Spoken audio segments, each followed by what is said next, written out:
Amen. Hallelujah. Hallelujah. இந்த நாள் நம்ம தேவனுடைய செய்தியை கேட்க போகின்றோம். ಈಗ ನಾವು ದೇವರ ಸಂದೇಶವನ್ನು ಕೇಳಲಿಕ್ಕಿದ್ದೇವೆ. எழுப்புதல்.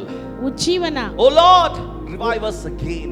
ಓ ಕರ್ತನೇ ಮತ್ತೊಂದು ಸಾರಿ ನಮ್ಮನ್ನು ஒரு விசை கூட ಚೈತನ್ಯಗೊಳಿಸು. எங்களை எழுப்பிவிடும், எங்களை உயிர்ப்பியும் ஆண்டவரே. இதுதான் இன்னைக்கு செய்தியோட தலைப்பு. ಕರ್ತನೇ ಇನ್ನೊಂದು ಸಾರಿ ನಮ್ಮನ್ನು ಉಜ್ಜೀವನಗೊಳಿಸು. ಇದೇ ಈ ದಿನ ಒಂದು ಸಂದೇಶದ ಶಿರೋನಾಮೆ. ஹபக்குக் 3ஆம் அதிகாரம் 2ஆம் வசனத்தின் ஆதாரத்திலிருந்து நாம் இன்றைக்கு செய்தியை கேட்க போகின்றோம். ಹಬಕ್ಕೂಕ್ 3ನೇ ಅಧ್ಯಾಯ 2ನೇ ವಾಕ್ಯದ ಆಧಾರದ ಮೇರೆಗೆ ಇವತ್ತು ನಾವು அந்த 2ஆம் வசனத்தில் இருக்கக்கூடிய ஒரு பாகம்.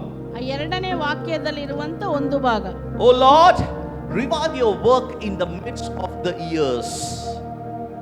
3ஆம் அதிகாரம் 2ஆம் வசனம். அதுல நடுவுல ஒரு அந்த பகுதி வரும். ಯೆಹೋವನೇ ಯುಗದ ಮಧ್ಯದಲ್ಲಿ ನಿನ್ನ ರಕ್ಷಣಾ ಕಾರ್ಯವನ್ನು ಪುನಃ ಮಾಡು. Hallelujah. Hallelujah. Hallelujah. Hallelujah. எல்லாரும் சேர்ந்து சொல்லலாமா? ಎಲ್ಲರೂ ಸೇರಿ ಹೇಳೋಣ. கர்த்தாவே, ಯೆಹೋವನೇ வருஷங்களின் நடுவில் ಯುಗದ ಮಧ್ಯದಲ್ಲಿ உம்முடைய கிரியையை உயிர்ப்பியும். ನಿನ್ನ ರಕ್ಷಣಾ ಕಾರ್ಯವನ್ನು ಪುನಃ ಮಾಡು. எல்லாரும் சேர்ந்து சொல்லலாமா? ಎಲ್ಲರೂ ಒಟ್ಟಾಗಿ ಸೇರಿ ಹೇಳೋಣ. Lord, repeat them in our day, in our time, make them known, O Lord. ಯೆಹೋವನೇ ಯುಗದ ಮಧ್ಯದಲ್ಲಿ ನಿನ್ನ ರಕ್ಷಣಾ ಕಾರ್ಯವನ್ನು ಪುನಃ ಮಾಡು.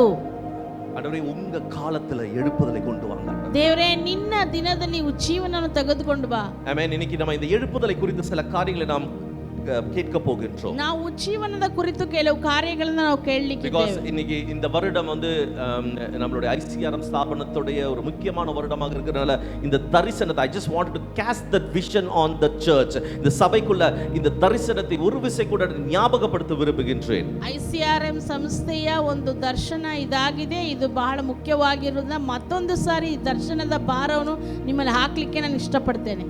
வேதாகம சரித்திரத்துல ಸತ್ಯವೇದದ ಚರಿತ್ರೆಯಲ್ಲಿ நம்ம பல இடங்கள்ல எழுப்புதல் சரித்திரங்களை பார்க்கிறோம். ಹಲವು ಸ್ಥಳಗಳಲ್ಲಿ ಉಜ್ಜೀವನದ ಚರಿತ್ರೆಗಳನ್ನು ನೋಡ್ತೇವೆ. எவ்வளவு ஜனங்கள் தேவனை விட்டு விலகி போகிறார்களோ, ಯಾವಾಗೆಲ್ಲ ಜನರು ದೇವರನ್ನು ಬಿಟ್ಟು ಆಚೆ ಹೋಗ್ತಾರೋ, தேவன் அவர்களை சரிப்படுத்துவது மாத்திரம் அல்லாமல் ஒரு எழுப்புதலை கொண்டு வந்த காலங்கள் இருக்கின்றது. ದೇವರು ಜನರನ್ನು ಸರಿಪಡಿಸುವುದು ಮಾತ್ರವಲ್ಲದೆ ಒಂದು ಉಜ್ಜೀವನದ ಕಾಲವನ್ನು ಕೂಡ ಬರಮಾಡ್ತಾರೆ. ராஜாக்களுடைய காலத்துல ಅರಸುಗಳ ದಿನಗಳಲ್ಲಿ நிறைய எல்லா ராஜாக்கள் மோஸ்ட்லி எல்லா ராஜாக்களும் கர்த்தரை விட்டு விலகி போனார்கள். ಕಡಿಮೆ ಪಕ್ಷ ಎಲ್ಲ ಅರಸರುಗಳು ದೇವರನ್ನ ಬಿಟ್ಟು ಹೋದವರೇ. கை விட்டு விரல் விட்டு எண்ணக்கூடிய அளவில் இருக்கக்கூடிய ராஜாக்கள் தான் கர்த்தரை தேடினார்கள். ಬೆರಳೆಣಿಸುವ ಮಟ್ಟದಲ್ಲಿ ಮಾತ್ರ ಕೆಲವು ಅರಸರು ದೇವರನ್ನು ಹುಡುಕಿದ್ರು. அவங்களுடைய கண்களுக்கு எது சரியோ they did what was right in their eyes. ಅವರ ಕಣ್ಣುಗಳಿಗೆ ಯಾವುದು ಸರಿಯಾಗಿ ಕಂಡಿತೋ அதை செய்தார்கள். ಅದನ್ನ ಮಾಡಿದ್ರು.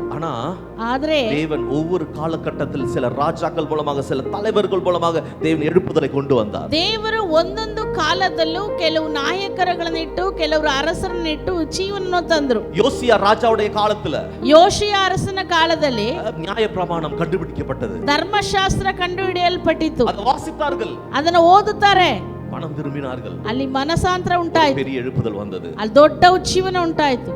பிறகு ராஜாக்களுடைய காலத்துல எருசலேம் நகரமும் மொத்தமா அழிந்து போய் இவர்கள் பாபிலோன் நகரத்திற்கு அடிமைகளாக கொண்டு செல்லப்பட்டார்கள். ಮತ್ತೆ ಅರಸರ ಕಾಲದಲ್ಲಿ ಪೂರ್ತಿ ಯೆರೂಸಲೇಮ್ ಪಟ್ಟಣ ನಾಶವಾಯಿತು. ಬಾಬೇಲಿಗೆ ಗುಲಾಮರಾಗಿ ಅವರು ಸೆರೆಗೆ ಒಯ್ಯಲ್ಪಟ್ಟರು. திரும்ப வந்தார்கள், ಮತ್ತೆ ಬಂದ್ರು. 70 ஆண்டுகள் கழித்து திரும்ப வந்தார்கள். 70 ವರ್ಷ ಕಳೆದ ನಂತರ ಮತ್ತೆ ಬಂದ್ರು. ನೆಹೆಮಿಯಾவுடைய காலத்துல ನೆಹೆಮಿಯನ ದಿನಗಳಲ್ಲಿ வேதம் வாசிக்கப்பட்டது, ಅಲ್ಲಿ ದೇವರ ಧರ್ಮಶಾಸ್ತ್ರ வாசிக்கப்பட்டது. ಧರ್ಮಶಾಸ್ತ್ರ ನೆಹೆಮಿಯಾ 8ஆம் அதிகாரத்துல நம்ம வாசிக்கும்போது அதை பார்க்கலாம். நம்ம ನೆಹೆಮಿಯ 8ನೇ ಅಧ್ಯಾಯ ಓದುವಾಗ ನಮಗೆ ಅದು ಗೊತ್ತಾಗ್ತದೆ.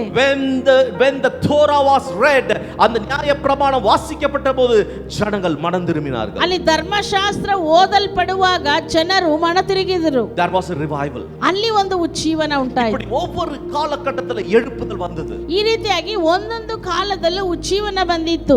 நம்ம வாழ்கின்ற காலத்தில் எழுப்புதல் வருகின்றது. ನಾವು ಬದುಕುವಂತ ದಿನಗಳಲ್ಲಿ ಉಜ್ಜೀವನ ಬರಬೇಕು. revival is not an entertainment, ஒரு ஜாலியா ஒரு சந்தோஷமா அப்படியே கை தட்டி அப்படியே ஒரு உல்லாசமா போற ஒரு காரியம் அல்ல.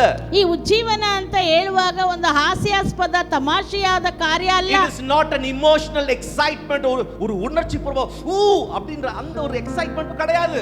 ಅಥವಾ ಭಾವೋದ್ರೇಕಗೊಳ್ಳುವಂತ ವಾ ಎಂಬುದಾಗಿ ಹೇಳುವಂತ ಒಂದು ವಿಚಾರ ಅಲ್ಲ. it is not a church program, ஒரு சபையின் ஒரு program கிடையாது அது. ಅಥವಾ ಸಭೆಯ ಯಾವುದೋ ಒಂದು ಕಾರ್ಯಕ್ರಮ ಅಲ್ಲ. Revival is God restoring the spiritual life among his people.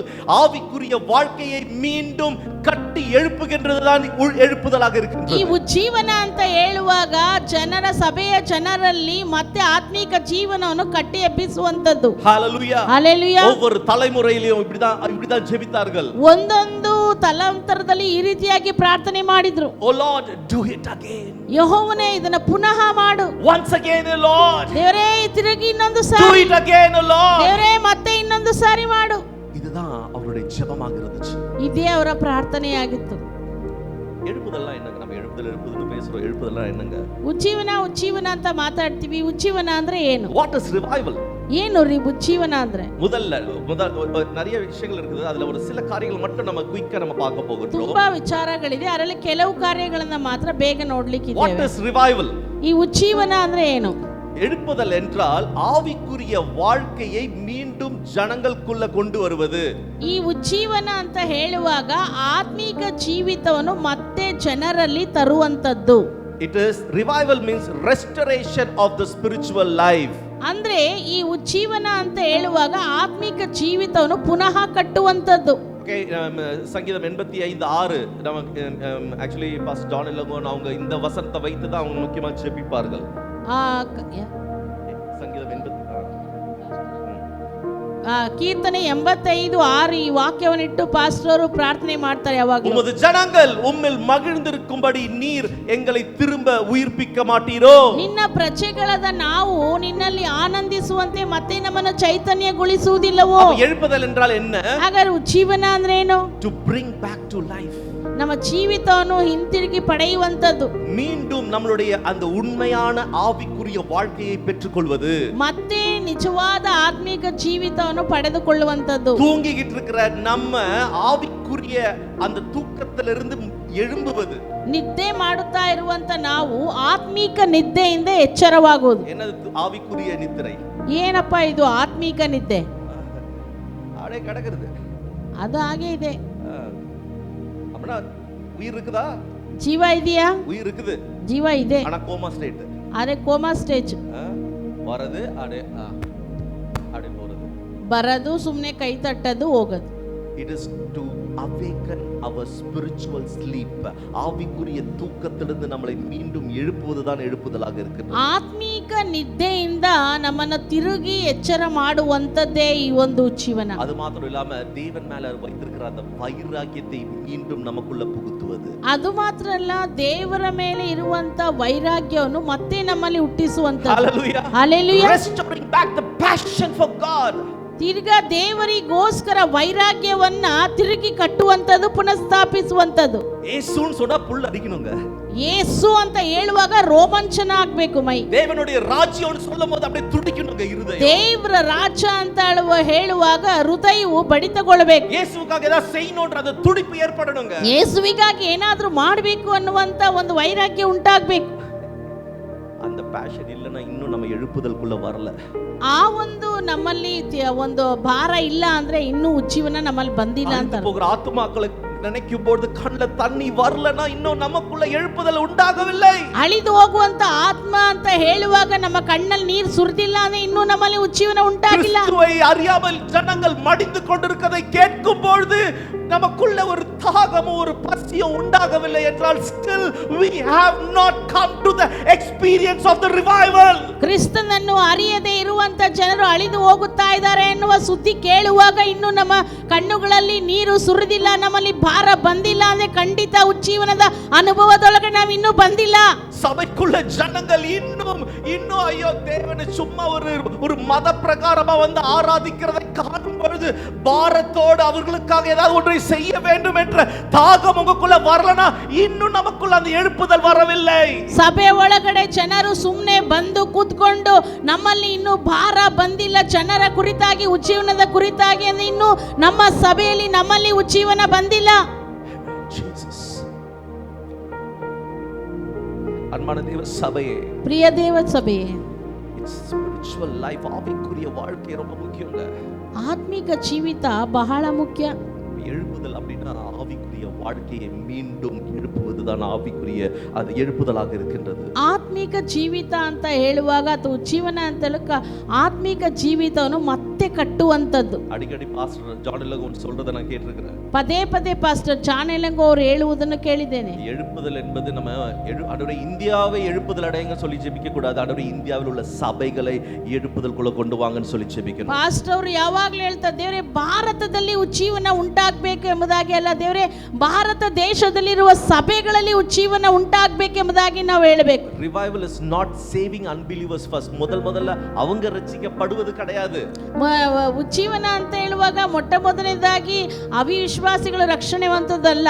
It is awakening believers first. விசுவாசிகள் முதல்ல அந்த வைராக்கியமோ அந்த பேஷனோ தேவனுக்காக எழுப்பி நிற்கக்கூடிய அந்த தைரியம் அவர்களுக்குள்ள வரும்போது அதுதான் எழுப்புதலாக இருக்கின்றது. ಉಜ್ಜೀವನ ಅಂತ ಹೇಳುವಾಗ ಮೊದಲನೇದಾಗಿ ವಿಶ್ವಾಸಿಗಳಲ್ಲಿ ಒಂದು ಭಾರ, ಒಂದು ತ್ಯಾಗ, ಒಂದು ಕಣ್ಣೀರು, ಅಚ್ಚರಗೊಳ್ಳುವಿಕೆ ಇರುವುದೇ ಒಂದು ಉಜ್ಜೀವನ ಆಗಿದೆ. ಅವನು சொல்லிட்டுமாங்க, ಒಂದು ಹೇಳ சபை எழுப்புதல் அடைஞ்சுச்சுன்னா ಸಭೆಯಲ್ಲಿ ಉಜ್ಜೀವನ ಬಂದ್ಬಿಟ್ರೆ தேசம் சந்திக்கப்படும்.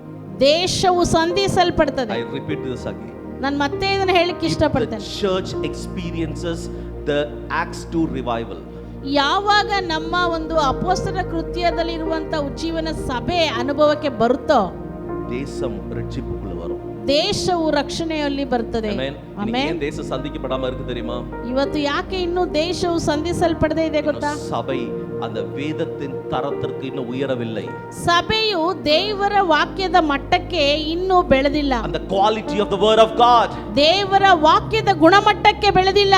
and revival is something that we raise to the biblical standards. அந்த வேதத்தின் தரத்திற்கு உயர்வதுதான் அது எழுப்புதலாக இருக்கின்றது. ಈ ಜೀವನ ಅಂತ ಹೇಳುವಾಗ ಸತ್ಯ ವೇದದ ಮಟ್ಟಕ್ಕೆ ನಮ್ಮ ಜೀವಿತ ಪುನಃಸ್ಥಾಪಿಸುವುದು ಅಥವಾ ಎದ್ದೇಳುವಂತದಾಗಿದೆ. இன்னைக்கு செய்தியை நான் ப்ரிப்பேர் பண்ணும்போது என்னோட இருதயத்தில் இருந்த இதய துடிப்பு என்னவாக இருந்துச்சுன்னா, ஆண்டவரே இன்றைக்கு செய்தி முடியும் போது ஒவ்வொருத்தருடைய இருதயத்திலும் எழுப்புதல் என்ற அந்த சத்தம் எதிரொலித்துக் கொண்டிருக்க வேண்டும் என்று. ನಾನು ಸಂದೇಶವನ್ನು ಸಿದ್ಧ ಮಾಡುವಾಗ ನನ್ನಲ್ಲಿ ಒಂದು ಪ್ರಾರ್ಥನೆ ದೇವರ ಬಳಿ ಈ ರೀತಿ ಇತ್ತು, ದೇವರೇ ಈ ಸಂದೇಶವನ್ನು ಕೇಳಿ ಜನರು ಮನೆಗೆ ಹಿಂತಿರುಗಿ ಹೋಗುವಾಗ ಅವರು ಪ್ರತಿಯೊಬ್ಬೊಬ್ಬರಲ್ಲಿ ಒಂದು ಉಜ್ಜೀವನದ ಭಾರವನ್ನು ಅವರು ಹೊಂದಿಕೊಂಡು ಹೋಗ್ಬೇಕಪ್ಪ. Two sentences that should just linger in your hearts. இரண்டு பதங்கள், இரண்டு phrase உங்களுடைய இருதயத்தில் இன்னைக்கு எதிரொலித்துக் கொண்டிருக்க வேண்டும். ಎರಡು ಪದಗಳು ಅಥವಾ ಎರಡು ಮುಖಗಳು ನಿಮ್ಮ ಹೃದಯದಲ್ಲಿ ಅದು ಅಚ್ಚಿಟ್ಟು ಮುದ್ರಿಸಿದಂತಾಗಿರಬೇಕು. ಆಂಡವರೇ என்னை உயிர்ப்பியும். ದೇವರೇ ನನ್ನನ್ನು ಚೈತನ್ಯಗೊಳಿಸು. Oh Lord, revive me. ದೇವರೇ ನನ್ನನ್ನು ಉಜ್ಜೀವನಗೊಳಿಸು. Do it again. ದೇವರೇ ಮತ್ತೆ ಇದನ್ನ ಮಾಡು. ஒரு விசை கூட. ಮತ್ತೆ ಇದನ್ನ. ஒரு விசை கூட. ಮತ್ತೆ ಇದನ್ನ. நீ செய்யுங்கப்பா. ನೀ ಮಾಡಿಯಪ್ಪ. இந்த இரண்டு காரியங்கள் நம்மளுடைய இருதயத்தில் எதிரொலித்துக் கொண்டிருக்க ಈ வேண்டும். ಎರಡು ಕಾರ್ಯಗಳು ನಮ್ಮ ಹೃದಯದಲ್ಲಿ ಧ್ವನಿಸುತ್ತಲೇ ಇರಬೇಕು. அப்ப முதல்ல எழுப்புதல் என்றால் என்ன? ಮೊದಲನೇದಾಗಿ ಉಜ್ಜೀವನ ಅಂದ್ರೆ ಏನು? It means restoration of the spiritual life. ஆவிக்குரிய வாழ்க்கையை மீண்டும் கட்டி எழுப்புதல். ಆತ್ಮಿಕ ಜೀವಿತವನ್ನು ಪುನಃ ಕಟ್ಟಿ ಎಬ್ಬಿಸುವಂತದ್ದು. இரண்டாவது, ಎರಡನೇದಾಗಿ எழுப்புதல் என்றால் ಉಜ್ಜೀವನ ಅಂತ ಹೇಳುವಾಗ God visiting his people. தேவன் ஜனங்களை சந்திக்கின்ற நேரமாக இருக்கின்றது. ದೇವರು ಜನರನ್ನು ಸಂಧಿಸುವಂತ ಸಮಯ. Amen. ஏசாயா 57:15 ಅಲ್ಲಿ ಆ ಯೆಶಾಯ 57:15 says that God dwells in eternity and with the humble and the contrite heart. ಅಲ್ಲಿ ದೇವರು ಚಚ್ಚಿ ಹೋದ ಮತ್ತು ದೀನ ಮನದೊಂದಿಗೆ ಇದ್ದುಕೊಂಡು ದೀನನ ಆತ್ಮವನ್ನು ಚಚ್ಚಿ ಹೋದ ಮನಸ್ಸನ್ನು ಉಜ್ಜೀವಿಸುವವನಾಗಿದ್ದಾನೆ. Amen. ஆண்டவர் நம்மை மீண்டும் சந்திக்கணுமா? ದೇವರು ಮತ್ತೆ ನಮ್ಮನ್ನು ಸಂಧಿಸಬೇಕಾ? அவர் வந்தா என்ன நடக்கும்? ಬಂದ್ರೆ ಏನ್ ನಡೆಯುತ್ತದೆ? பாடுறோம்ல, ನಾವು ಆಡ್ದೋ ಅಲ್ವಾ? பாடுறோம். நீ வந்தால் சூழ்நிலை மாறுமே, முடியாததும் சாத்தியமாகுமே, நிறைவே நீர் வாருமே, நிறைவே நீர் வேண்டுமே, நிறைவே நீர் போதுமே, ஆவியானவரே. ஆமென். நீர் வந்தால், ನೀವು ಬಂದ್ರೆ, what happens when God comes? ದೇವರು ಬಂದ್ರೆ ಏನ್ ನಡೆಯುತ್ತದೆ? தேவன் நமக்குள்ள இறங்கினார். ದೇವರು ನಮ್ಮೊಳಗಡೆ ಇಳಿದು ಬಂದ್ರೆ, அதான் எப்பவுமே நான் ஜெபிக்கிற ஒரு ஜெபம் என்னன்னா, ஆண்டவரே அன்னைக்கு அப்போஸ்தலர் நடவடிக்கையில நீங்க இறங்கி வந்த போல எங்க சபையில இறங்கி வாங்க ஆண்டவரே. ನಾನು ಯಾವಾಗಲೂ ಪ್ರಾರ್ಥನೆ ಮಾಡುವಾಗ ದೇವರೇ ಅವತ್ತು ಅಪೊಸ್ತಲರ ದಿನಗಳಲ್ಲಿ ಇಳಿದು ಬಂದ್ರಿ ಅಲ್ಲಪ್ಪ, ಈಗಲೂ ನಮ್ಮ ಮಧ್ಯದಲ್ಲಿ ಇಳಿದು ಬನ್ರಿ, என்னில் இறங்குங்கப்பா. ನನ್ನೊಳಗಡೆ ಇಳಿದು ಬನ್ನಿಯಪ್ಪ. Amen. This should be our prayer when God visits us. ಇದೇ ಪ್ರಾರ್ಥನೆ ನಮ್ಮ ಪ್ರಾರ್ಥನೆ ಆಗಿರಬೇಕು. ದೇವರು ನಮ್ಮನ್ನು ಸಂದರ್ಶಿಸುವಾಗ, ದೇವರನ್ನು ಸಂಧಿಸುವಾಗ, ದೇವರು ನಮ್ಮನ್ನು ದೇವರು ನಮ್ಮ ಸಭೆಯನ್ನು ಸಂಧಿಸುವಾಗ, ದೇವರು ನಮ್ಮ ಸಭೆಯನ್ನು ಸಂಧಿಸುವಾಗ எழுப்புதல் உண்டாகும். ಉಜ್ಜೀವನ ಉಂಟಾಗ್ತದೆ. ஆனா எப்போ உண்டாகும் தெரியுமா? ಅದು ಯಾವಾಗ ಉಂಟಾಗುತ್ತದೆ ಗೊತ್ತಾ? when people are humble and with a contrite heart, ನುರುಂಗನ ಹೃದಯத்தோடு இருக்கும்போது தேவன் நம்மை சந்திக்கின்றார். ಅಂದ್ರೆ ಯಾವಾಗ ನಾವು ಜಜ್ಜಿ ಹೋದ ದೀನ ಮನಸ್ಸಿನಿಂದ ಇರ್ತೇವೋ ಆಗ ಮಾತ್ರ. amen, hallelujah, hallelujah. when hearts become broken before God, heaven comes down. ಅಲ್ಲಿ ನಾವು ದೀನ ಮನಸ್ಸಿನೊಂದಿಗೆ ಇರುವಾಗ ಪರಲೋಕವು ಇಳಿದು ಬರ್ತದೆ. amen, ಪರಲೋಕಂ ಇರಂಗಿ வருகின்றது. ಪರಲೋಕವು ಇಳಿದು ಬರ್ತದೆ. revival is when God becomes real again. தேவன் மீண்டும் ஒரு விசை கூட நமக்கு உண்மையாக படும் பொழுது, ಉಜ್ಜೀವನ ಅಂತ ಹೇಳುವಾಗ ದೇವರು ಮತ್ತೆ ನಮಗೆ ನಿಜವಾಗಿ ಕಾಣಿಸಿಕೊಳ್ಳುವಾಗ, பாவத்தை கண்டு பாவத்தை வெறுக்கின்ற ஒரு வாழ்க்கை வரும்போது தான் எழுப்புதல். ಪಾಪವನ್ನು ನೋಡಿ ಪಾಪವನ್ನು ಹಗ್ಗೆ ಮಾಡುವಂತ ನಮ್ಮಲ್ಲಿ ಜೀವಿತ ಉಂಟಾಗುವ ஆராதனை என்பது அப்படியே ஒரு ஃப்ளோ வரும் பாருங்க. எதையும் பார்க்காம ஆராதிக்கிற அதுதாங்க ಆರಾಧನೆ ಅಂತ ಹೇಳುವಾಗ ಒಂದು ಯಾವುದನ್ನೂ ನೋಡದೆ, ಯಾವ ಕಡೆಯನ್ನು ನೋಡದೆ ಹರಿದು ಬರುವಂತ ವ್ಯಕ್ತಿ. ನಿನ್ನ ಯಾರು ಆರಾಧಿக்கணும்னு அவசியம் கிடையாது. ಇನ್ನು ಯಾರು ಆರಾಧನೆ ಮಾಡ್ಬೇಕನ್ನ ಅವಶ್ಯಕತೆ ಇಲ್ಲ. கையை தூக்குங்கன்னு சொல்லணும் அவசியம் கிடையாது. ಕೈ ಎತ್ರಿ ಅಂತ கையை ಹೇಳೋ ಅವಶ್ಯಕತೆ தட்டுங்கன்னு சொல்லணும் ಕೈ அவசியம் ತಟ್ಟಿ கிடையாது. ಅಂತ ಹೇಳೋ ಅವಶ್ಯಕತೆ ಇಲ್ಲ. ஆண்டவருடைய பிரசன்னத்தில் அப்படியே திளைத்திருப்பது அதுதாங்க உண்மையான எழுப்புதல். ದೇವರ ಪ್ರಸನ್ನತೆಯಲ್ಲಿ ಹಾಗೆ ನಿಂತುಕೊಳ್ಳುವಂತದ್ದು, ಭ್ರಮಿಸಿ ಹೋಗಿ. prayer becomes natural. ನಮ್ಮ ಒಂದು ಪ್ರಾರ್ಥನೆ ಆತರ ಸ್ವಾಭಾವಿಕ ಜೀವಿತವಾಗಿ ಬದಲಾಗ್ಬಿಡ್ಬೇಕು. ತಳ್ಳೋಣ ಅವಶ್ಯ கிடையாது. ನಮ್ನ ಯಾರು ತಳ್ಳಬೇಕನ್ನೋ ಅವಶ್ಯಕತೆ ಇಲ್ಲ. அப்ப இங்க இருந்து இதை செய்யாத அப்படி யாரும் சொல்லணும் அவசியம் கிடையாது. ಇಲ್ಲಿ ನಿಂತ್ಕೊಂಡು ಇದನ್ನ ಮಾಡು ಇದನ್ನ ಮಾಡಬೇಡ ಅಂತ ಹೇಳುವಂತ ಅವಶ್ಯಕತೆ ಇಲ್ಲ. இதெல்லாம் தானா நடக்கும். ಇದೆಲ್ಲ ತಾನಾಗಿ ನಡೆಯುತ್ತದೆ. ಆಮೆನ್. தானா நடக்கணுமா? ತಾನಾಗಿ ನಡಿಬೇಕಾ? எழுப்புதல் வேணுங்க. ಉಜ್ಜೀವನ ಬೇಕು. எழுப்புதல் வேணுங்க. ಉಜ್ಜೀವನ ಬೇಕು. if revival comes, everything will happen as it is. ಈ ಉಜ್ಜೀವನ ಬರುವಾಗ ಎಲ್ಲ ಯಥಾ ಪ್ರಕಾರ ನಡೆದು ಬಿಡುತ್ತೆ. தானா நடக்கும். ಅದು ತಾನಾಗೆ ನಡೆಯುತ್ತೆ. அதுதாங்க தேவன் வந்தால், ಅದೇ ದೇವರು ಬಂದ್ರೆ, God comes, ದೇವರು ಬಂದ್ರೆ தானா நடக்கும். ತಾನಾಗೆ ನಡೆಯುತ್ತೆ. நமக்கு ஒரு கேள்வி இருக்கு. அப்ப இன்னும் ஆர்டர் வரலையா? ನಮಗೊಂದು ಪ್ರಶ್ನೆ ಇರುತ್ತೆ, ಹಾಗಾದ್ರೆ ಇನ್ನು ದೇವರು ಬಂದಿಲ್ವಾ? ஆர்டர் ரெடியா இருக்கிறாரு. ದೇವರು ಸಿದ್ಧವಾಗಿದ್ದಾನೆ. He is ready. ದೇವರು ಸಿದ್ಧವಾಗಿದ್ದಾನೆ. நம்ம ஓபன் ஹார்ட்டடோட, ನಾವು ತೆರೆದ ಹೃದಯದೊಂದಿಗೆ, தாழ்மையுள்ள இதயத்தோட, ದೀನ ಹೃದಯದೊಂದಿಗೆ, உடைக்கப்பட்ட உள்ளத்தோட, ಒಡೆದಂತ ಮುರಿದ ಮನಸ್ಸಿನೊಂದಿಗೆ நம்ம இருப்போமேயானால் கர்த்தர் நம்மை தொடுவார். ನಾವಿರುವುದೇ ಆದರೆ ಕರ್ತನು ಬರುತ್ತಾನೆ. அது மாத்திரம் இல்லாம ரிவைவல், மூன்றாவதாக நம்ம பார்க்கும்போது what is revival? Revival produces transformation. ಮೂರನೇದಾಗಿ ಉಜ್ಜೀವನ ಅಂದ್ರೆ ಏನು? ಉಜ್ಜೀವನ ಒಂದು ರೂಪಾಂತರವನ್ನು மறுரூபத்தை கொண்டு வருவதுதான் எழுப்புதல். ಒಂದು ರೂಪಾಂತರವನ್ನು ಕೊಂಡು ಬರುವಂತದೇ ಉಜ್ಜೀವನ. You will be not the same again. ನೀನು ಯಾವಾಗಲೂ ಇರುವಂತೆ ಇರುವುದಿಲ್ಲ. Amen. ಆಮೆನ್. 7 மணிக்கு ஆராதனைனா 6:30ಕ್ಕೆ ಸಭೆ ಫುಲ್ ಆಯಿಡணும். 7 ಗಂಟೆ ಆರಾಧನೆ ಅಂತ ಹೇಳಿದ್ರೆ 6:30ಗೆ ಸಭೆ ತುಂಬಿಡಬೇಕು. அப்படிப்பட்ட ஒரு காரியம் நம்மளோட சபையில நடக்கணும். ದೇವರೇ, ನಾನು ಪ್ರಾರ್ಥನೆ ಮಾಡ್ತಾ ಇದ್ದೀನಿ ಅಂತ ಕಾರ್ಯಗಳು ನಮ್ಮ ಸಭೆಯಲ್ಲಿ ನಡಿಬೇಕು. சர்ச் அப்படினு சொன்னோனே, சபை, ஆண்டவர், இயேசு அப்படினு சொன்னோனே முதல்ல நிற்கக்கூடிய அந்த ஒரு மறுரூபமாக்கப்பட்ட அனுபவம். ಸಭೆ, ದೇವರು, ಯೇಸು ಅಂತ ಹೇಳುವಾಗ ಮೊದಲನೇದಾಗಿ ನಿಂತುಕೊಳ್ಳುವಂತ ಅನುಭವವೇ ರೂಪಾಂತರದ ಅನುಭವವಾಗಿದೆ. இந்த ஆர்டரை நான் போட்டுருக்கத பாருங்க. ನಾನು ಹಾಕಿರುವಂತ ಕ್ರಮವನ್ನ ನೋಡ್ರಿ. அப்பனா உண்மையான எழுப்புதல் எங்க இருந்து ஆரம்பிக்குதுன்னா, ನಿಜವಾದ ಉಜ್ಜೀವನ ಎಲ್ಲಿಂದ ಪ್ರಾರಂಭವಾಗುತ್ತೆ ಅಂದ್ರೆ, starts from the individual. ಅದು ವೈಯಕ್ತಿಕ ಜೀವಿತದಿಂದ ಪ್ರಾರಂಭವಾಗುತ್ತೆ. என்னிலிருந்து தான் எழுப்புதல் ஆரம்பமாகுது. ಉಜ್ಜೀವನ ಮೊದಲು ನನ್ನಿಂದ ಪ್ರಾರಂಭವಾಗುತ್ತದೆ. tell it. ಹೇಳ್ರಿ, ಎಲ್ರು ಹೇಳ್ರಿ. எனக்குள்ள இருந்து தான் எழுப்புதல் உண்டாகுது. ನನ್ನಿಂದ ಉಜ್ಜೀವನ ಮೊದಲು ಪ್ರಾರಂಭವಾಗುತ್ತದೆ. begins in me. ಹೇಳ್ರಿ, ಉಜ್ಜೀವನ ನನ್ನಿಂದ ಪ್ರಾರಂಭವಾಗುತ್ತದೆ. அடுத்தது அது குடும்பத்துக்குள்ள படர்கிறது. ಅದು ಎರಡನೇದಾಗಿ ಕುಟುಂಬದಲ್ಲಿ, அதுக்கப்புறம் சபைக்குள்ள வருது. ಅದರ ನಂತರ ಸಭೆ. சபைக்குள்ள வரும்போது தான் தேசத்துக்குள்ள போகும். ಸಭೆ ಒಳಗಡೆ ಬರುವಾಗ ಮಾತ್ರ ದೇಶದ ಒಳಗಡೆ நம்ம தேசத்திற்காக ஜெபிக்கிறோம். ನಾವು ದೇಶಕ್ಕಾಗಿ ಪ್ರಾರ್ಥನೆ ಮಾಡ್ತಾ ಇದೀವಿ. சபைக்காக ஜெபிக்கிறோம். ನಾವು ಸಭೆಗಾಗಿ ಪ್ರಾರ್ಥನೆ ಮಾಡ್ತಾ ಇದೀವಿ. What is your individuality? ಉங்களுடைய ನಿಮ್ಮ ವೈಯಕ್ತಿಕ ಜೀವಿತ ಏನು? நீங்க நான் எப்படி? ನೀವು ನಾನು ಹೇಗಿದ್ದೀವಿ? our individuals. ನಮ್ಮ ಒಂದು ವೈಯಕ್ತಿಕ ಜೀವಿತ. எழுப்புதல் வந்துச்சுன்னா தனியா இருக்கக்கூடிய ஒவ்வொருவருக்குள்ளே ஒரு மாற்றத்தை நம்ம பார்க்க முடியும். ಈ ಉಜ್ಜೀವನ ಬಂದ್ಬಿಟ್ರೆ ವೈಯಕ್ತಿಕವಾಗಿ ಪ್ರತಿಯೊಬ್ಬರ ಜೀವಿತಲ್ಲೂ ಒಂದು ಬದಲಾವಣೆ ಬರುತ್ತೆ. Amen, hallelujah, hallelujah. ಅದೇ ಕಂಪ್ಲೀಟ್ ಚೇಂಜ್. ಪರಿಪೂರ್ಣವಾದ ಒಂದು ಬದಲಾವಣೆ. அப்படியே கொஞ்சம் கொஞ்சமா மாறலாம், அப்படிலாம் கிடையாது. ಸ್ವಲ್ಪ ಸ್ವಲ್ಪವಾಗಿ ಬದಲಾಗ್ತೀವಿ, ಆತರ ಅಲ್ಲ. ಕಂಪ್ಲೀಟ್ ಟ್ರಾನ್ಸ್ಫಾರ್ಮೇಷನ್, ಪೂರ್ತಿಯಾಗಿ ಒಂದು ಬದಲಾವಣೆ. அப்படிதானே நடந்துச்சு.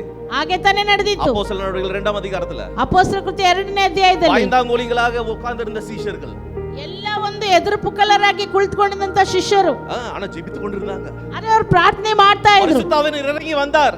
ಆದ ಪರಿಶುದ್ಧಾತ್ಮನ ಇಳಿದು ಬಂದನು. என்ன பண்ணாங்க அடுத்தது? ಅಲ್ಲಿ ಏನಾಯ್ತು ನೆಕ್ಸ್ಟ್? போல்டா, ಅಲ್ಲಿ ಧೈರ್ಯமா எந்திரிச்சு நின்னாங்க. ಧೈರ್ಯವಾಗಿ ಎದ್ದು ನಿಂತು பேதுரு எழும்பி நின்றான். ಪೇತ್ರನ ಎದ್ದು ನಿಂತ್ಕೊಂಡ. And he said, ಆತನ ಹೇಳ್ತಾನೆ, இயேசுவை சிலுவையில் அறைந்த நீங்கள், ಯೇಸುವನ್ನು ಶಿಲುಬೆಗೆ ಹಾಕಿಸಿದವರು ನೀವೇ. நீ பாத்தீங்கன்னா குத்துண்டவர்களாக ಅವರಿடத்துல வந்து கேட்டாங்க, நாங்க என்ன செய்யணும்னு கேட்டாங்க. ನೋಡ್ರಿ, ಅಲ್ಲಿ ವಾಕ್ಯ ಹೇಳ್ತದೆ, ಅವರ ಹೃದಯದಲ್ಲಿ ಅಲಗು ನೆಟ್ಟಂತವರಾಗಿ ಇದಕ್ಕೆ ನಾವ್ ಏನ್ ಮಾಡ್ಬೇಕೆಂಬುದಾಗಿ ಕೇಳಿದ್ರು. That is the transformation. ಅದೇ ಒಂದು ರೂಪಾಂತರ. Amen, hallelujah. Hallelujah. கொஞ்ச நாளைக்கு முன்னாடி தான் பயந்து போயிருந்தாங்கங்க. ಸ್ವಲ್ಪ ದಿನದ ಹಿಂದೆ ಅವರು ಎದುರ್ಕೊಂಡಿದ್ರು. ஆனா பரிசுத்த ஆவியானவர் வந்தபோது, அந்த எழுப்புதல் வந்தபோது அவர்களுக்குள்ள பயங்கரமான drastic change. ನೋಡ್ರಿ, ಪವಿತ್ರಾತ್ಮನು ಬರುವಾಗ ಅವರೊಳಗಡೆ ಇಳಿದು ಬಂದಾಗ ಒಂದು ಎದುರು ನೋಡಲು ಆಗದಂತ ಬದಲಾವಣೆ ಉಂಟಾಯ್ತು. இன்னைக்கு நம்மளோட வாழ்க்கையில drastic changes இன்னும் வரலனா, எழுப்புதல் வரலன்னு ಅರ್ಥ. ನಮ್ಮ ಜೀವಿತದಲ್ಲಿ ಎದುರು ನೋಡಲಾಗದಂತ ಬದಲಾವಣೆ ಬಂದಿಲ್ಲ ಅಂದ್ರೆ ಅದೇ ಅರ್ಥ. அதனால இன்னைக்கு நம்மள ஒப்பு கொடுக்கலாம். ಅದನ್ನ ಇವತ್ತು ನಮ್ಮನ್ನು ಒಪ್ಪಿಸಿಕೊಡೋಣ. இதுதான் அவங்க மூன்று எழுப்புதல் என்னன்னு நம்ம பார்த்தோம். ಅದ ಮೂರು ಉಜ್ಜೀವನ ಅಂದ್ರೆ ಏನೆಂಬುದಾಗಿ ನಾವು ನೋಡಿದ್ವಿ. What is the first thing? ಮೊದಲನೇದಾಗಿ ಏನು ಉಜ್ಜೀವನ ಅಂದ್ರೆ? என்ன? ಉಜ್ಜೀವನ ಅಂದ್ರೆ ಮೊದಲನೇದಾಗಿ ಆವಿಕುರಿಯ வாழ்க்கையில் புதுப்பித்தல், ಆತ್ಮೀಕ ಜೀವಿತವನ್ನು ಪುನಃಸ್ಥಾಪಿಸುವುದು ಅಥವಾ ತಿರುಗಿ ಕಟ್ಟುವುದು. தேவன் ஜனங்களை சந்திப்பது. ಎರಡನೇದಾಗಿ ಉಜ್ಜೀವನ ಅಂದ್ರೆ ದೇವರು ಜನರನ್ನು ಸಂಧಿಸುವಂತದ್ದು. ಮೂರನೇದಾಗಿ ಮರುರೂಪಂ, ರೂಪಾಂತರ, ಕಂಪ್ಲೀಟ್ ಟ್ರಾನ್ಸ್ಫಾರ್ಮೇಷನ್, ಪರಿಪೂರ್ಣವಾದ ರೂಪಾಂತರ. அதுதான் எழுப்புதல். ಅದೇ ಉಜ್ಜೀವನ. Okay, yeah, why should we need a revival? ನಮಗೆ ಯಾಕೆ ಉಜ್ಜೀವನ ಬೇಕಾಗಿದೆ? ஏன் எழுப்புதல் நம்ம பேசுறோம்? ಯಾಕೆ ಉಜ್ಜೀವನ ಅಂತ ನಾವು ಮಾತಾಡ್ತಿದೀವಿ? முதலாவது நம்ம பார்க்கும்போது there is a spiritual decline among the believers. ஆவிக்குரிய வாழ்க்கையில அந்த அந்த என்ன சொல்றது, எப்பொழுதும் அந்த உயர போகக்கூடிய அனுபவம் இல்லாமல் கீழே போய் கொண்டிருக்கிற அனுபவங்கள் சபை விசுவாசிகளுக்குள்ள இருக்கின்றது. ಯಾವಾಗಲೂ ಸಭೆಯ ವಿಶ್ವಾಸಿಗಳಲ್ಲಿ ಮೇಲೆ ಹೋಗುವಂತ ಅನುಭವ ಇಲ್ಲದೆ ಕೆಳಗೆ ಹೋಗುವಂತ ಅನುಭವ ಇದೆ.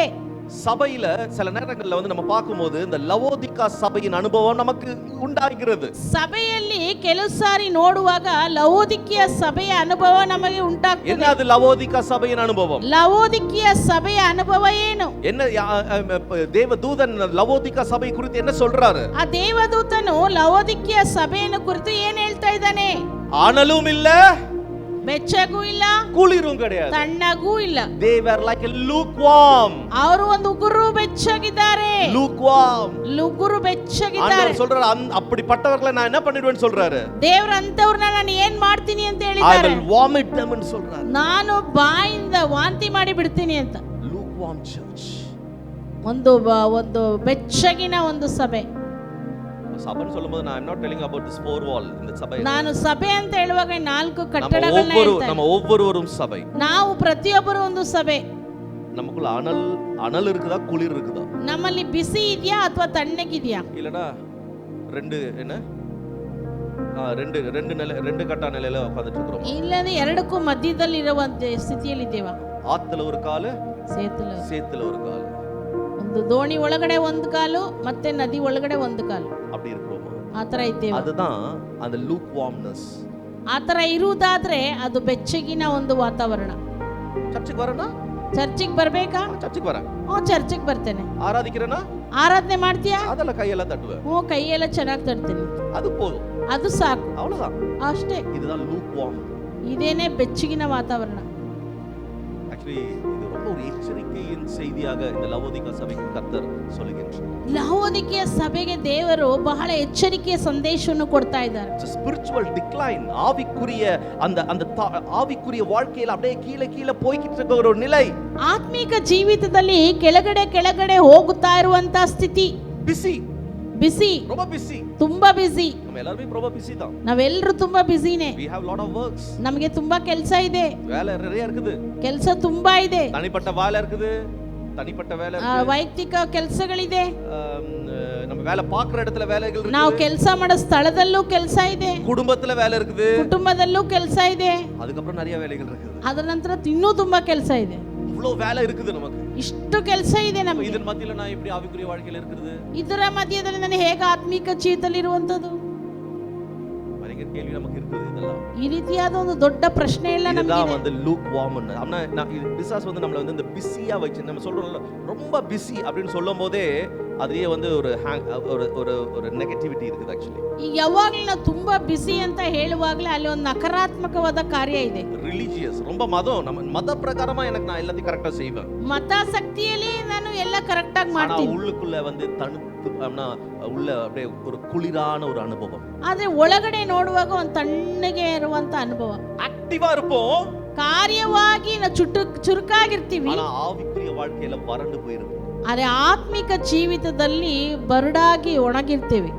இன்னைக்கு நிறைய விசுவாசிகள் ஆக்சுவலி காமனா சொல்றேன், இட்ஸ் நாட் எனி இண்டிவிஜுவல், காமனா சொல்றேன், நம்ம ஜெபிக்கிறோம் ஆனா அந்த அனல் இல்லாம ஜெபிக்கிறோம். ನಾನು ಇದನ್ನ ಯಾರೊಬ್ಬರಿಗೂ ಹೇಳ್ತಾ ಇಲ್ಲ, ಆದರೆ ಸಾಮಾನ್ಯವಾಗಿ ಹೇಳ್ತಾ ಇದ್ದೇನೆ. ನಾವು ಪ್ರಾರ್ಥನೆ ಮಾಡ್ತೀವಿ ಆದ್ರೆ ಯಾವುದೇ ವೈರಾಗ್ಯ ಇಲ್ಲ. ಆರಾಧನೆ ಮಾಡ್ತಾ ಇದೀವಿ, ಉண்மையான அந்த ஒப்பு கொடுத்தலோட உள்ள ஆராதனை இல்ல. ಆದ್ರೆ ನಿಜವಾದ ಸಮರ್ಪಣೆಯಾದ ಆರಾಧನೆ ಇಲ್ಲ. ஊழியம் செய்றோம், ಸೇವೆ ಮಾಡ್ತಾ ಇದೀವಿ, ஆனா அபிஷேகம் இல்லாம ஊழியம் செய்து கொண்டிருக்கிறோம். ಆದ್ರೆ ಅಭಿಷೇಕ ಇಲ್ಲದೆ ಸೇವೆ ಮಾಡ್ತಾ ಇದೀವಿ. அன்பான தேவச்சனமே, ಪ್ರಿಯ ದೇವಚನರೇ, இப்படிப்பட்ட நிலையில இருக்கும்போது தான் எழுப்புதல் வேண்டும். ಇಂತ ಸ್ಥಿತಿಯಲ್ಲಿ ಇರುವಾಗಲೇ ನಮಗೆ ಉಜ್ಜೀವನ ಬೇಕು. ஹalleluya, ஹalleluya. உங்களுடைய வாழ்க்கையை இன்னைக்கு நீங்க சோதித்து பாருங்கள். ನಿಮ್ಮ ಜೀವಿತವನ್ನು ಇವತ್ತು ನೀವು ಪರೀಕ್ಷೆ ಮಾಡಿ ನೋಡಿ. Is your spiritual life in the declining mode? நீங்க அப்பனா ஆவிக்குரிய வாழ்க்கையில கீழ கீழ போயிட்டு இருக்கிற ஒரு அனுபவத்துல இருக்கிறீர்களா?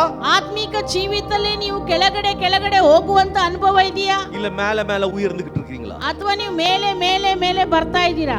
ஒரு ಚೆಕ್ மீட்டர் வச்சு ಚೆಕ್ பண்ணி பாருங்களா உங்கள. ನಿಮ್ಮನ್ನು ಸ್ವಲ್ಪ ಒಂದು ಇದರ ಅಳತೆ ಇಟ್ಟು ನೋಡ್ಕೊಳ್ಳಿ. ஜெபத்தின் நேரங்கள் அதிகரிச்சிருக்குதா குறைஞ்சிருக்குதா? ನಿಮ್ಮ ಪ್ರಾರ್ಥನೆಯ ಸಮಯಗಳು ಹೆಚ್ಚಾಗಿದೆಯಾ ಕಡಿಮೆ ಆಗಿದೆಯಾ? உங்களுடைய வேத வாசிப்பும் வேத தியான நேரம் அதிகரிச்சிருக்குதா குறைஞ்சிருக்குதா? ನೀವು ಸತ್ಯವೇದ ಓದುವಂತದ್ದು ಧ್ಯಾನ ಮಾಡುವಂತದ್ದು ಜಾಸ್ತಿ ಆಗಿದೆಯಾ ಕಡಿಮೆ ಆಗಿದೆಯಾ? சபையோடு இருக்கக்கூடிய உங்களுடைய அர்ப்பணிப்பு அதிகமா இருக்குதா குறைஞ்சிருக்குதா? ಸಭೆಯೊಂದಿಗೆ ಇರುವ ನಿಮ್ಮ ಸಮರ್ಪಣೆ ಜಾಸ್ತಿ ಆಗಿದೆಯಾ ಕಡಿಮೆ ಆಗಿದೆಯಾ?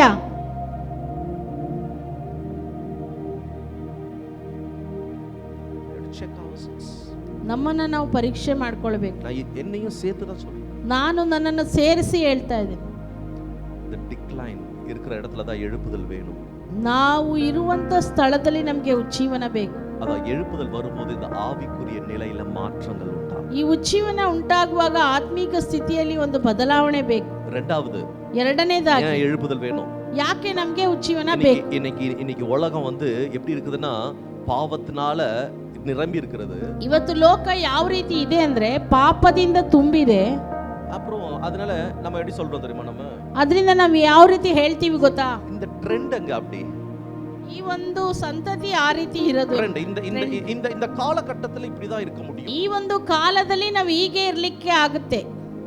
compromising to the situations. ಈ ಒಂದು ಕಾಲಕ್ಕೆ ಸರಿಯಾಗಿ ನಮ್ಮನ್ನು ಸಹಕರಿಸಿ ಹೋಗುವಂತದ್ದು. அப்படியே இந்த உலகத்துக்கோட ஒத்து போகிறது. ಈ ಲೋಕದ ಜೊತೆ ಹಾಗೆ ಸರಿ ಸಮಾನವಾಗಿ ಸಹಕರಿಸಿ ಹೋಗುವಂತದ್ದು. நியாயாதிபதிகள்லயும் சரி, ரெண்டு ராஜாக்கள், ரெண்டு நாளாகமத்திலயும் சரி, இந்த வார்த்தை வந்து ரிப்பீட்டடா இருக்கும். நீங்க பாருங்க, ನ್ಯಾಯಸ್ಥಾಪಕರು ಮತ್ತೆ ಎರಡನೇ ಅರಸುಗಳಲ್ಲಿ ಈ ಒಂದು ವಾಕ್ಯ ಮತ್ತೆ ಎರಡು ಹೇಳಿದೆ. everyone did what was right in their own eyes.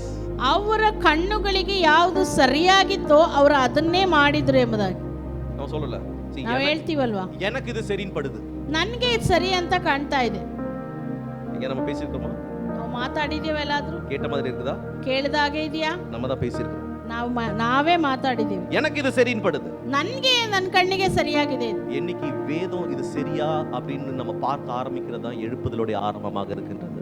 ಯಾವಾಗ ದೇವರ ವಾಕ್ಯವನ್ನಿಟ್ಟು ಇದು ಸರಿನಾ ಅಂತ ನಮ್ಮನ್ನ ನಾವು ನೋಡುವಾಗಲೂ ವೇದத்தின்படி இது சரியா, ದೇವರ ವಾಕ್ಯದ ಪ್ರಕಾರ ಇದು ಸರಿನಾ, ஆண்டவருடைய கண்களுக்கு இது சரியா, ದೇವರ ಕಣ್ಣುಗಳಿಗೆ ಸರಿ ಕಾಣ್ತಾ ಇದೆಯಾ, அதுதான் எழுப்புதலுடைய ஆரம்பம். ಅದೇ ಉಜ್ಜೀವನದ ಪ್ರಾರಂಭ.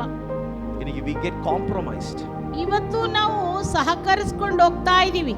பரிசுத்தம் கீழே கீழே போகும்போது எழுப்புதல் அவசியமாக இருக்கின்றது. ಪರಿಶುದ್ಧತೆ ಕೆಳಗೆ ಕೆಳಮಟ್ಟಕ್ಕೆ ಹೋಗುವಾಗ ನಮಗೆ ಉಜ್ಜೀವನ ಅವಶ್ಯಕತೆ ಆಗಿರ್ತದೆ. எழுப்புதல் வரும்போது என்ன நடக்கும் தெரியுமா? ಉಜ್ಜೀವನ ಬರುವಾಗ ಏನಾಗುತ್ತೆ ಗೊತ್ತಾ? முதல் நடக்கிறது என்ன தெரியுமா? ಮೊದಲನೇದಾಗಿ ನಡೆಯುವಂತದ್ದು ಏನ್ ಗೊತ್ತಾ? கை தட்டி ஆராதிக்கிறதெல்லாம் கிடையாதுங்க. ಕೈ ತಟ್ಟಿ ಆರಾಧನೆ ಮಾಡೋದಲ್ಲ ಅಲ್ಲ, பாவத்தை குறித்ததான ஒரு குத்தல், ಪಾಪದ ಕುರಿತಾಗಿ ಒಂದು ಚುಚ್ಚುವಿಕೆ, ಕನ್ವಿಕ್ಷನ್ ಆಫ್ ದ ಸಿನ್.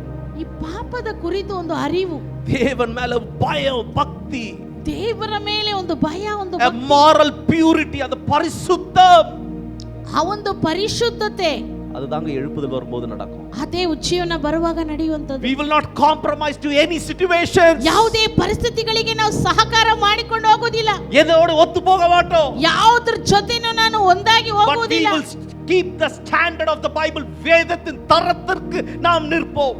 ದೇವರ ವಾಕ್ಯದ ಮಟ್ಟಕ್ಕೆ ನಾನು ನಿಲ್ತೇನೆ. That is what when revival comes it does. ಅದೇ ಉಜ್ಜೀವನ ನಮ್ಮಲ್ಲಿ ಬರುವಾಗ ನಡೆಯುವಂತ ಕಾರ್ಯ. பரிசுத்தத்திற்காக நிற்கக்கூடிய ஒரு சபைதான் எழுப்புதல் வந்த சபை. ಪರಿಶುದ್ಧತೆಗಾಗಿ ನಿಲ್ಲುವಂತ ಸಭೆಯೇ ಉಜ್ಜೀವನ ಬಂದಿದಂತ ಸಭೆ. சின்ன தப்பு பண்ணாலே பாவத்தை குறித்ததான ஒரு குத்தல், ಒಂದು ಚಿಕ್ಕ ತಪ್ಪು ಮಾಡುವಾಗಲೇ ಪಾಪದ ಕುರಿತು ಒಂದು ಅರಿವು ಉಂಟಾಗಬೇಕು.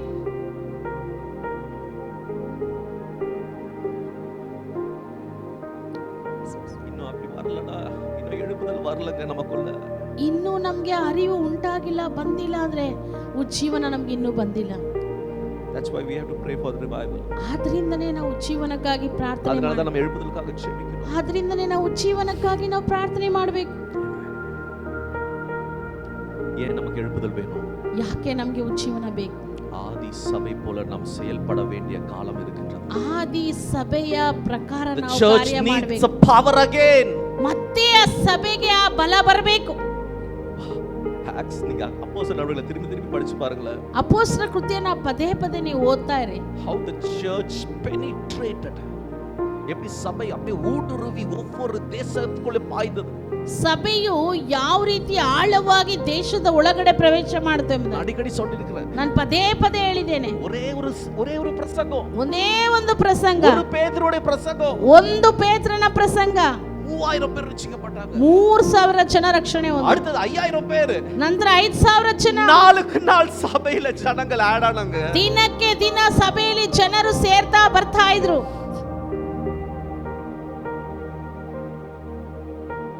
எவ்வளவு பேப்டிசம், எவ்வளவு ஞானஸ்நானம் நம்மளுடைய சபையில நடக்குது. ಇವತ್ತು ಸಭೆಯಲ್ಲಿ ಎಷ್ಟು ದೀಕ್ಷಾ ಸ್ನಾನಗಳು ನಡೀತಾ ಇದೆ. எத்தனை பேர் ரட்சிக்கப்பட்டு கொண்டிருக்கிறார்கள். ಎಷ್ಟು ಜನ ರಕ್ಷಣೆ ಹೊಂದುತ್ತಾ ಇದ್ದಾರೆ. இது ஒரு பாரமாக உங்களுடைய இதயத்துக்குள்ள நான் போட விருப்பப்படுகிறேன். ಇದೊಂದು ಭಾರವಾಗಿ ನಿಮ್ಮ ಹೃದಯದಲ್ಲಿ ಹಾಕುವುದಕ್ಕೆ ನಾನು ಇಷ್ಟಪಡ್ತೇನೆ. தேவனுடைய வல்லமை இல்லங்க, ದೇವರ ಬಲ ಇಲ್ಲ. தேவனுடைய வல்லமை இன்னும் சபை அந்த அளவுக்கு பெற்றுக் கொள்ளலங்க. ದೇವರ ಬಲ ಸಭೆಯಲ್ಲಿ ಇನ್ನೂ ಒಂದು ಅಳತೆ ಮಟ್ಟಿಗೆ ಪಡ್ಕೊಂಡಿಲ್ಲ. That's why we need revival. ಅದರಿಂದನೇ ನಮಗೂ ಉಜ್ಜೀವನ ಬೇಕು. எழுப்புதல் வந்துச்சுனா, ಉಜ್ಜೀವನ ಬಂದ್ರೆ ಅದು வல்லமையினால் சபை நிரப்பப்படும். ಆ ಬಲದಿಂದ ಸಭೆ ತುಂಬಲ್ಪಡುತ್ತದೆ. School children will go to their school and when they see their friends they will tell about Jesus and there will be a great revival breaking out. ಶಾಲೆಗೆ ಹೋಗುವಂತ ಮಕ್ಕಳು ತಮ್ಮ ಸ್ನೇಹಿತರೊಟ್ಟಿಗೆ ಹೋಗಿ ಯೇಸುವಿನ ಬಗ್ಗೆ ಹೇಳುವಾಗ ಅಲ್ಲಿ ನಿಜವಾಗ್ಲೂ ದೊಡ್ಡ ಉಜ್ಜೀವನ ಉಂಟಾಗಿದೆ. காலேஜ்ல நீங்க படிக்கிற பிள்ளைங்க நீங்க காலேஜுக்கு போகும்போது இயேசுவுக்காக நிப்பீங்க and people will come to you. ಕಾಲೇಜಲ್ಲಿ ಓದುವಂತ ಮಕ್ಕಳು ನೀವು ಖಂಡಿತ ಕಾಲೇಜಲ್ಲಿ ಯೇಸುವಿಗಾಗಿ ನಿಲ್ತಿರ, ಜನರು ನಿಮ್ಮನ್ನು ಹುಡುಕಿಕೊಂಡು ಬರ್ತಾರೆ. Revival draws people to you. ಯಾಕಂದ್ರೆ ಈ ಉಜ್ಜೀವನ ಜನರನ್ನ ನಿಮ್ಮ ಕಡೆಗೆ ಎಳೆದುಕೊಂಡು ಬರ್ತದೆ. ஏன்னா தேவன் உங்க கூட இருக்கிறார். ಯಾಕಂದ್ರೆ ದೇವರು ನಿಮ್ಮ ಜೊತೆ ಇದ್ದಾರೆ. தேவனுடைய பிரசன்னத்தை சுமந்து செல்றீங்க. ಯಾಕಂದ್ರೆ ನೀವು ದೇವರ ಪ್ರಸನ್ನತೆಯನ್ನು ಹೊತ್ತುಕೊಂಡು ಹೋಗ್ತಾ ಇದ್ದೀರಾ. நீங்க வேலை பார்க்குற இடத்துல, ನೀವು ಕೆಲಸ ಮಾಡುವ நீங்க ಸ್ಥಳದಲ್ಲಿ, வீட்ல இருக்கும்போது, ನೀವು ಮನೆಯಲ್ಲಿ ಇರುವಾಗ, நீங்க கடைக்கு போகும்போது, ನೀವು ಅಂಗಡಿಗೆ ಹೋಗುವಾಗ, you will be a people who will be an impactor. ನೀವು ಜನರ ಮೇಲೆ ಪ್ರಭಾವ ಬೀರುವಂತ ಜನರಾಗಿರ್ತೀರಾ. எழுப்புதல் வரும்போது, ಉಜ್ಜೀವನ ಬರುವಾಗ, அதனால தான் அந்த வல்லமை வேணும் நமக்கு. ಆದ್ದರಿಂದ ನಮಗೆ ಆ ಬಲ ಬೇಕು. நம்ம அதனால தான் அந்த பாட்டு பாடுறோம். ಅದೇ ಅಲ್ವಾ ನಾವು ಹಾಡು ಹೇಳಿದ್ದು, வல்லமை தேவை தேவா, ದೇವರೇ ಬಲ ಬೇಕು இன்றே ಇವತ್ತೇ பொழிந்திடும் வல்லமை அப்படின்னு சொல்லி நம்ம பாடுறோம். வல்லமை வேண்டும். ನಾವು ಆಡ್ತೀವಿ ಆ ತರ, ದೇವರೇ ಉನ್ನತದ ಬಲ ಸುರಿಸುವಂತ ಬಲ ಎಂಬುದಾಗಿ. நடந்து போகும்போது, ನಡೆದು ಹೋಗುವಾಗ நிழல் பட்டு சுகமாகணும். ನಮ್ಮ ನೆರಳು ಬಿದ್ದು ಸ್ವಸ್ಥ ಆಗ್ಬೇಕು.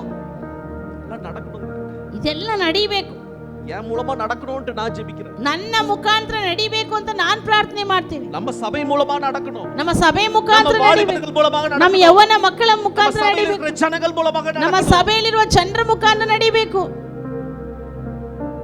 That's what revival is. ಅದೇ ಉಜ್ಜೀವನ ನಮ್ಮಲ್ಲಿ ಬರುವುದು.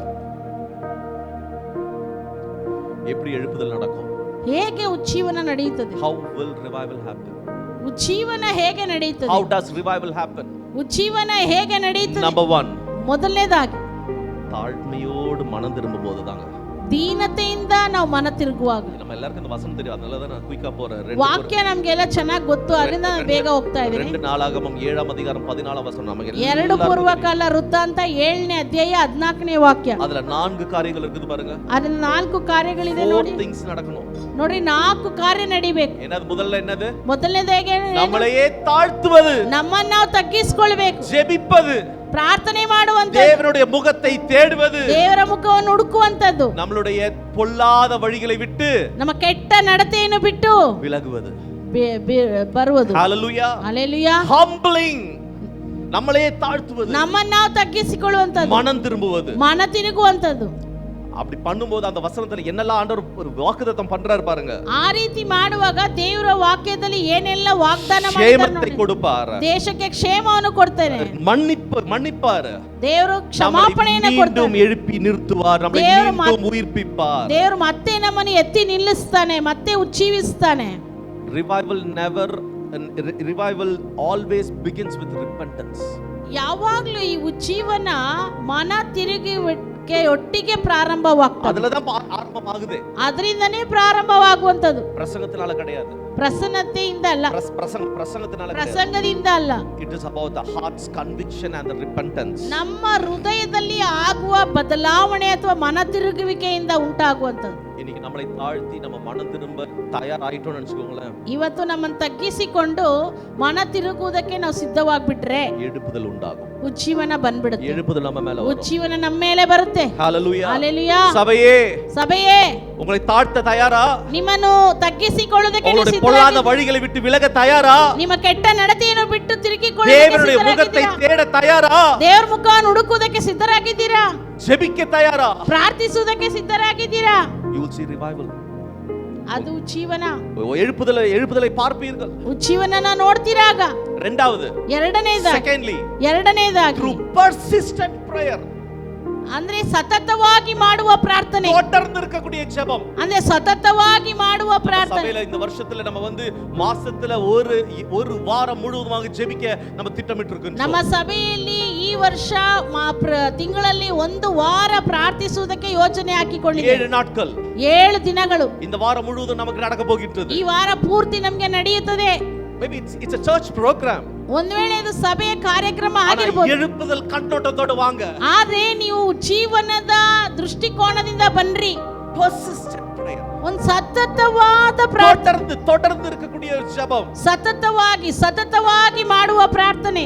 ஆதிசபை அப்படிதாங்க பண்ணாங்க. ಆದಿಸಭೆ ಹಾಗೆ ಮಾಡ್ತುರಿ. பேதுரு சிறைச்சாலையில் இருந்தபோது ಪೇತ್ರ ಸೆರೆಮನೆಯಲ್ಲಿರುವಾಗ சபை ஜெபித்துக் கொண்டிருந்துச்சு. ಸಭೆ ಪ್ರಾರ್ಥನೆ ಮಾಡ್ತಾ இரவெல்லாம் ஜெபித்துக் கொண்டிருந்தாங்க. ಅಲ್ಲಿ ಎಲ್ಲ ಪ್ರಾರ್ಥನೆ ಮಾಡ್ತಾ ಇದ್ರು.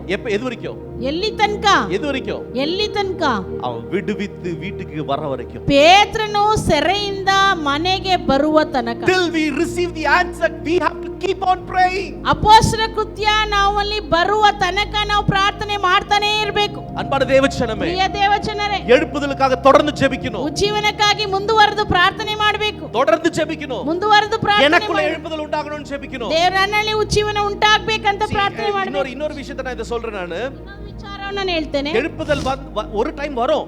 ಉಜ್ಜೀವನ ಒಂದ್ಸರಿ ಬರುತ್ತೆ. ஆனா அதை தக்க வைத்துக் கொள்வது நம்ம கையில தான் இருக்கு. ಆದ್ರೆ ಅದನ್ನು ಕಾಪಾಡಿಕೊಳ್ಳುವುದು ನಮ್ಮ ಕೈಲಿದೆ. ஒரு சில ஆண்டுகளுக்கு முன்பாக ಕೆಲವು ವರ್ಷಗಳ ಹಿಂದೆ தென் கொரியாவுல, ದಕ್ಷಿಣ ಕೊರಿಯಾದಲ್ಲಿ பயங்கர எழுப்புதல் வந்துச்சு. ಒಂದು ದೊಡ್ಡ ಉಜ್ಜೀವನ ಉಂಟಾಯಿತು. உங்களுக்கு தெரியும் டாக்டர் பால் யாங்கி சோ.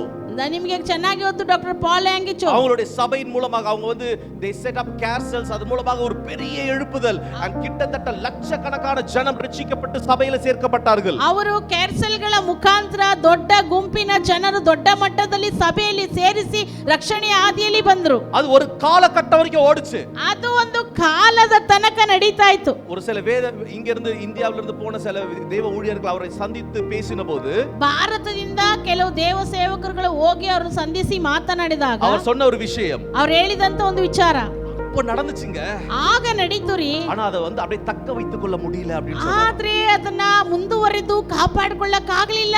அதுக்கு என்ன காரணம் தெரியுமா? ಕಾರಣ ಏನ್ ಗೊತ್ತಾ? ஒரு டைம் வந்தோன ஒரு பயங்கர பிரேக் த்ரூ ஆன ஒரு எக்ஸைட்மென்ட், ஓ வாவ் அப்பா போதும்டா அப்படின்னு உட்கார்ந்து இல்ல, ಒಂದು ಟೈಮ್ ಬಂದ ತಕ್ಷಣ ತುಂಬಾ ಭಾವೋದ್ರೇಕಗೊಂಡು ಆ ವಾವ್ ಚೆನ್ನಾಗಿದೆ ಎಂಬುದಾಗಿ ಕೂತ್ಕೊಬಿಡ ಅಷ್ಟೇ. தொடர்ந்து செய்யணும், ಸತತವಾಗಿ ಮಾಡಬೇಕು, தொடர்ந்து அதிலே நடக்கணும், ಮುಂದುವರೆದು ನಡಿಬೇಕು, தொடர்ந்து ஜெபிக்கணும், ಮುಂದುವರೆದು ಪ್ರಾರ್ಥಿಸಬೇಕು. ஒரு தடவை எழுப்புதல் வந்துச்சா, ಒಂದ್ಸರಿ ಉಜ್ಜೀವನ ಬಂತಾ, நீங்க நம்மளுடைய தனிப்பட்ட வாழ்க்கையில அதான் ஒரு நாள் ஒரு பிரசங்கத்தை கேக்குறோம், oh wow praise the Lord hallelujah அப்படின்னு சொல்லிட்டா நான் இனிமே இப்படி இருப்பேன் அப்படின்னு சொல்லிட்டு நிற்போம். ஒரு வாரம் கழிச்சு கடைசில அப்புறம் பாத்துக்கலாம் அப்படின்னு போய் கடைசில நமக்கு ஏற்பட்ட அந்த எழுப்புதல் அனுபவத்தை நம்ம இழந்து போய் விடுகின்றோம். ನಮ್ಮ ಸಭೆಯಲ್ಲಿ ಕೂಡ ನಾವು ಹಾಗೆಯೇ ಒಂದು ವೈಯಕ್ತಿಕವಾಗಿ ಕೆಲವು ಸಾರಿ ಪ್ರಸಂಗಗಳನ್ನು ಕೇಳುವಾಗ ಹಾಗೆ ಭಾವೋದ್ರೇಕಗೊಂಡು ಖುಷಿಯಾಗಿ ವಾವ್ ಚೆನ್ನಾಗಿದೆ ಹಾಗೆ ಹೀಗೆ ಅಂತ ಕುಣಿದಾಡಿ ಜಿಗಿದಾಡಿ ನಲಿದಾಡಿ ಆಮೇಲೆ ಸ್ವಲ್ಪ ದಿನಗಳ ನಂತರ ಕಾಣದೇ ಇಲ್ಲ. அந்த காலத்துல எல்லாம் வந்து எல்லா ஞாயிற்றுக்கிழமையும் சபைகள்ல ஒரு சாட்டர்டேஸ் ஒரு கூட்டம் வைப்பாங்க. ಆ ದಿನಗಳಲ್ಲಿ ಸಭೆಗಳಲ್ಲಿ ಶನಿವಾರ ಒಂದು ಕೂಟ ಇಡ್ತಾ ಇದ್ರು. என்ன கூட்டம் தெரியுமா? ಅದೇನ್ ಕೂಟ ಗೊತ್ತಾ? காத்திருப்பு கூட்டம். ಕಾದಿರಿಸುವಿಕೆಯ ಕೂಟ. காத்திருப்பு கூட்டம். ಕಾದಿರಿಸುವಿಕೆಯ ಕೂಟ அப்படின்னா என்ன தெரியுமா? ಹಂಗಂದ್ರೆ ಏನ್ ಗೊತ್ತಾ? யாருக்கா தெரியுமா? காத்திருப்பு கூட்டம்னா ಕಾದಿರಿಸುವಿಕೆಯ ಕೂಟ ಅಂದ್ರೆ கர்த்தர் வந்து சந்திப்பதற்காக காத்திருந்தார். ಕರ್ತನು ಬಂದು ಸಂಧಿಸುವುದಕ್ಕೆ ಕಾಯುವಂತದ್ದು. ஞாயிற்றுக்கிழமை கர்த்தர் வந்து சந்திக்கணும், ಭಾನುವಾರ ದೇವರು ನಮ್ಮನ್ನು ಸಂಧಿಸಬೇಕು. காத்திருப்பார்கள், ಅದನ್ನ ಕಾದಿರ್ತಾರೆ, ஜெபிப்பார்கள், ಪ್ರಾರ್ಥನೆ ಮಾಡ್ತಾರೆ, பரிசுத்த ஆவியானவருடைய அந்த அசைவுக்காக ஜெபிப்பார்கள், ಪವಿತ್ರಾತ್ಮನ ಒಂದು ಚಲನೆಗಾಗಿ ಪ್ರಾರ್ಥನೆ ಮಾಡ್ತಾರೆ. அன்பான சபையே, ಪ್ರಿಯ ಸಭೆಯೇ, நம்ம இன்னைக்கு காத்திருக்கிறோமா? ನಾವಿವತ್ತು ಕಾದಿದೀವಾ? ஆண்டவரே, ದೇವರೇ, ஒரு முறை வந்துட்டீங்க, ಒಂದ್ಸಾರಿ ಬಂದ್ಬಿಟ್ರಿ, ஒரு விசை கூட லார்ட், ಇನ್ನೊಂದ್ಸಾರಿ ಸ್ವಾಮಿ, once again லார்ட், ಇನ್ನೊಂದ್ಸಾರಿ ಸ್ವಾಮಿ, ஒரு விசை கூட, ಇನ್ನೊಂದು ಸಾರಿ ಸ್ವಾಮಿ, போதாதா ஆண்டவரே? ದೇವರೇ ಇದು ಸಾಲಲ್ಲ, Lord, it is not sufficient, ಇನ್ನೂ வேணும், ದೇವರೇ ನನಗೆ ತೃಪ್ತಿ ಆಗಿಲ್ಲ, ಇನ್ನೂ ಬೇಕು, கணுக்கால் அளவு அல்ல, கணுக்கால் அளவு ದೇವರೇ ನನಗೆ ಕೆಳಗಡೆ ಕಾಲಿನ ತನಕ ಮಾತ್ರ ಅಲ್ಲ, முழங்கால் அளவு அல்ல, ಮಂಡಿ ಉದ್ದ ಅಲ್ಲ, இடுப்பளவு அல்ல, ಸೊಂಟದ ಮಟ್ಟ ಅಲ್ಲ, நீந்தி நீந்தி மூழ்கின்ற அந்த அனுபவத்திற்கு நேராக என்னையும் எங்க சபையும் கொண்டு போங்க ஆண்டவரே அப்படின்னு சொல்லி ஜெபிக்கின்ற ஒரு சபையாக நாம் எழும்ப வேண்டும். ನೀಚಿ ಈಜಿ ನಾವು ಆಳಕ್ಕೆ ಹೋಗ್ಬೇಕು. ಆ ರೀತಿಯಾಗಿ ಒಂದು ಪ್ರಾರ್ಥನೆ ಮಾಡುವಂತ ಸಭೆಯಾಗಿ ನಾವು ಬದಲಾಗಬೇಕಾಗಿದೆ. Church, சபை, நம்ம ஜெபத்துல நமக்கு சோர்ந்து போயிட கூடாது. ನಾವು ಪ್ರಾರ್ಥನೆಯಲ್ಲಿ ನಾವು ಬೇಸರಗೊಳ್ಳಬಾರದು. ஜெபத்தில் வேரூன்றி இருக்கிற ஒரு ஸ்தாபனத்தில் இருக்கின்றோம். ಸಭೆ ಪ್ರಾರ್ಥನೆಯಲ್ಲಿ ಬೇರೂರಿರುವಂತ ಸ್ಥಾಪನೆಯಲ್ಲಿದ್ದೇವೆ. இந்த ஸ்தாபனத்துடைய ஒரு வேரே வந்து ஜெபம் தான். ಯಾಕಂದ್ರೆ ಈ ಸ್ಥಾಪನೆಯ ಬೇರೆ ಪ್ರಾರ್ಥನೆ. If you miss prayer, ನೀವು ಪ್ರಾರ್ಥನೆ ತಪ್ಪಿಸ್ಕೋಬಿಟ್ರೆ you will miss revival. ನೀವು ಜೀವನವನ್ನ ಕಳ್ಕೊಬಿಡ್ತೀರಾ. Once again I am repeating, ஜெபத்தை குறைத்தோனா எழுப்புதலை நாம் பார்க்க முடியாது. ಆದ್ರಿಂದ ನಾನು ಮತ್ತೆ ನಿಮಗೆ ಹೇಳ್ತಾ ಇದ್ದೀನಿ, ಪ್ರಾರ್ಥನೆಯಲ್ಲಿ ಕಡಿಮೆ ಆಗ್ಬಿಟ್ರೆ ಜೀವನವನ್ನು ಕಾಣಲಿಕ್ಕೆ ಆಗಲ್ಲ. ಮೂರನೇದಾಗಿ hunger for God, ದೇವರಿಗೋಸ್ಕರ ದಾಹ, தாகமும் பசியும் தேவனை குறித்து அதான சொன்னல, ஆண்டவர் இயேசு வேதம் சபை அப்படின்னு சொன்ன உடனே அப்படி எழுப்பி நின்று காரியங்களை செய்யக்கூடிய ஒரு அளவுக்கு இருக்கக்கூடிய ஒரு பசி. ದೇವರಿಗೋಸ್ಕರ ದಾಹ ಹಸಿವೆ ಉಂಟಾಗಬೇಕು. ದೇವರು ಯೇಸು ಪ್ರಾರ್ಥನೆ ಸಭೆ ಅಂತ ಹೇಳುವಾಗ ನಮ್ಮಲ್ಲಿ ಒಂದು ದಾಹ ಹಸಿ ಉಂಟಾಗಬೇಕು. தாகமுள்ளவன் மேலதான் தண்ணீரை ஊற்றுவேன் என்று ஆண்டவர் சொல்லியிருக்கிறார். ಬಾಯಾರಿದವನಿಗೆ ಮಾತ್ರ ದೇವರು ನೀರನ್ನು ಸುರಿಸುವುದಕ್ಕೆ ಸಾಧ್ಯ. Who is thirsty? ಯಾರು ಬಾಯಾರಿಕೆ ಉಳ್ಳವರಾಗಿದ್ದಾರೆ என்னிடத்தில் வா அப்படின்னு ஆண்டவர் சொல்றார். ಬನ್ನಿ ಎಂಬುದಾಗಿ ದೇವರು ಹೇಳ್ತಾ ಇದ್ದಾರೆ. தாகமும் பசியும் இருக்கணும். ದಾಹ ಮತ್ತೆ ಹಸಿವಿರಬೇಕು. Blessed are those who hunger and thirst for righteousness. ನೀತಿಗಾಗಿ ಯಾರು ಹಸಿದು ಬಾಯಾರಿಕೆ ಉಳ್ಳವರಾಗಿದ್ದಾರೋ ಅವರು ಧನ್ಯರು. சபையே ஆண்டவருக்கான ஒரு பசி இருக்குதா? ದೇವರಿಗಾಗಿ ஒரு தாகம் இருக்குதா? ದೇವರ ಪ್ರಸನ್ನತೆಗಾಗಿ ಒಂದು ದಾಹ ಇದೆಯಾ? ஆராதனை நேரத்துல நம்ம எப்படி இருக்கிறோம்? ಆರಾಧನೆ ಸಮಯದಲ್ಲಿ ನಾವು ಯಾವ ತರ ಇದ್ದೀವಿ? வேதத்தை கேட்கும்போது நம்ம எப்படி இருக்கிறோம்? ದೇವರ ವಾಕ್ಯ ಕೇಳುವಾಗ ಹೇಗಿದ್ದೀವಿ? Not only on the church. ಬರಿ ಸಭೆಯಲ್ಲಿ ಮಾತ್ರ ಹೇಳ್ತಾ ಇಲ್ಲ. இங்க சபையை விட்டு வெளியில போகும்போது, ಸಭೆ ಬಿಟ್ಟು ಆಚೆ ಹೋಗುವಾಗ, வீட்ல இருக்கும்போது, வேலை பார்க்கும்போது, ಮನೆಯಲ್ಲಿ ಇರುವಾಗ, ಕೆಲಸ ಮಾಡುವಾಗ, இதுதாங்க நம்ம ஜெபமா இருக்கணும். ಇದೇ ನಮ್ಮ ಪ್ರಾರ್ಥನೆ ಜೀವಿತ ಆಗಿರಬೇಕು. Revival begins when believers say, God, we want you more than the blessings. ஆசீர்வாதங்களை விட நீர் எனக்கு வேண்டும் ஆண்டவரே என்று சொல்லும்போது தான் ವಿಶ್ವಾಸಿಗಳಲ್ಲಿ ಈ ರೀತಿಯಾದ ಒಂದು ಯೋಚನೆ ಬರಬೇಕು. ದೇವರೇ, ಆಶೀರ್ವಾದಗಳಿಗಿಂತ ನೀವು ನನಗೆ ಬೇಕು ಎಂಬ. Hallelujah. Hallelujah.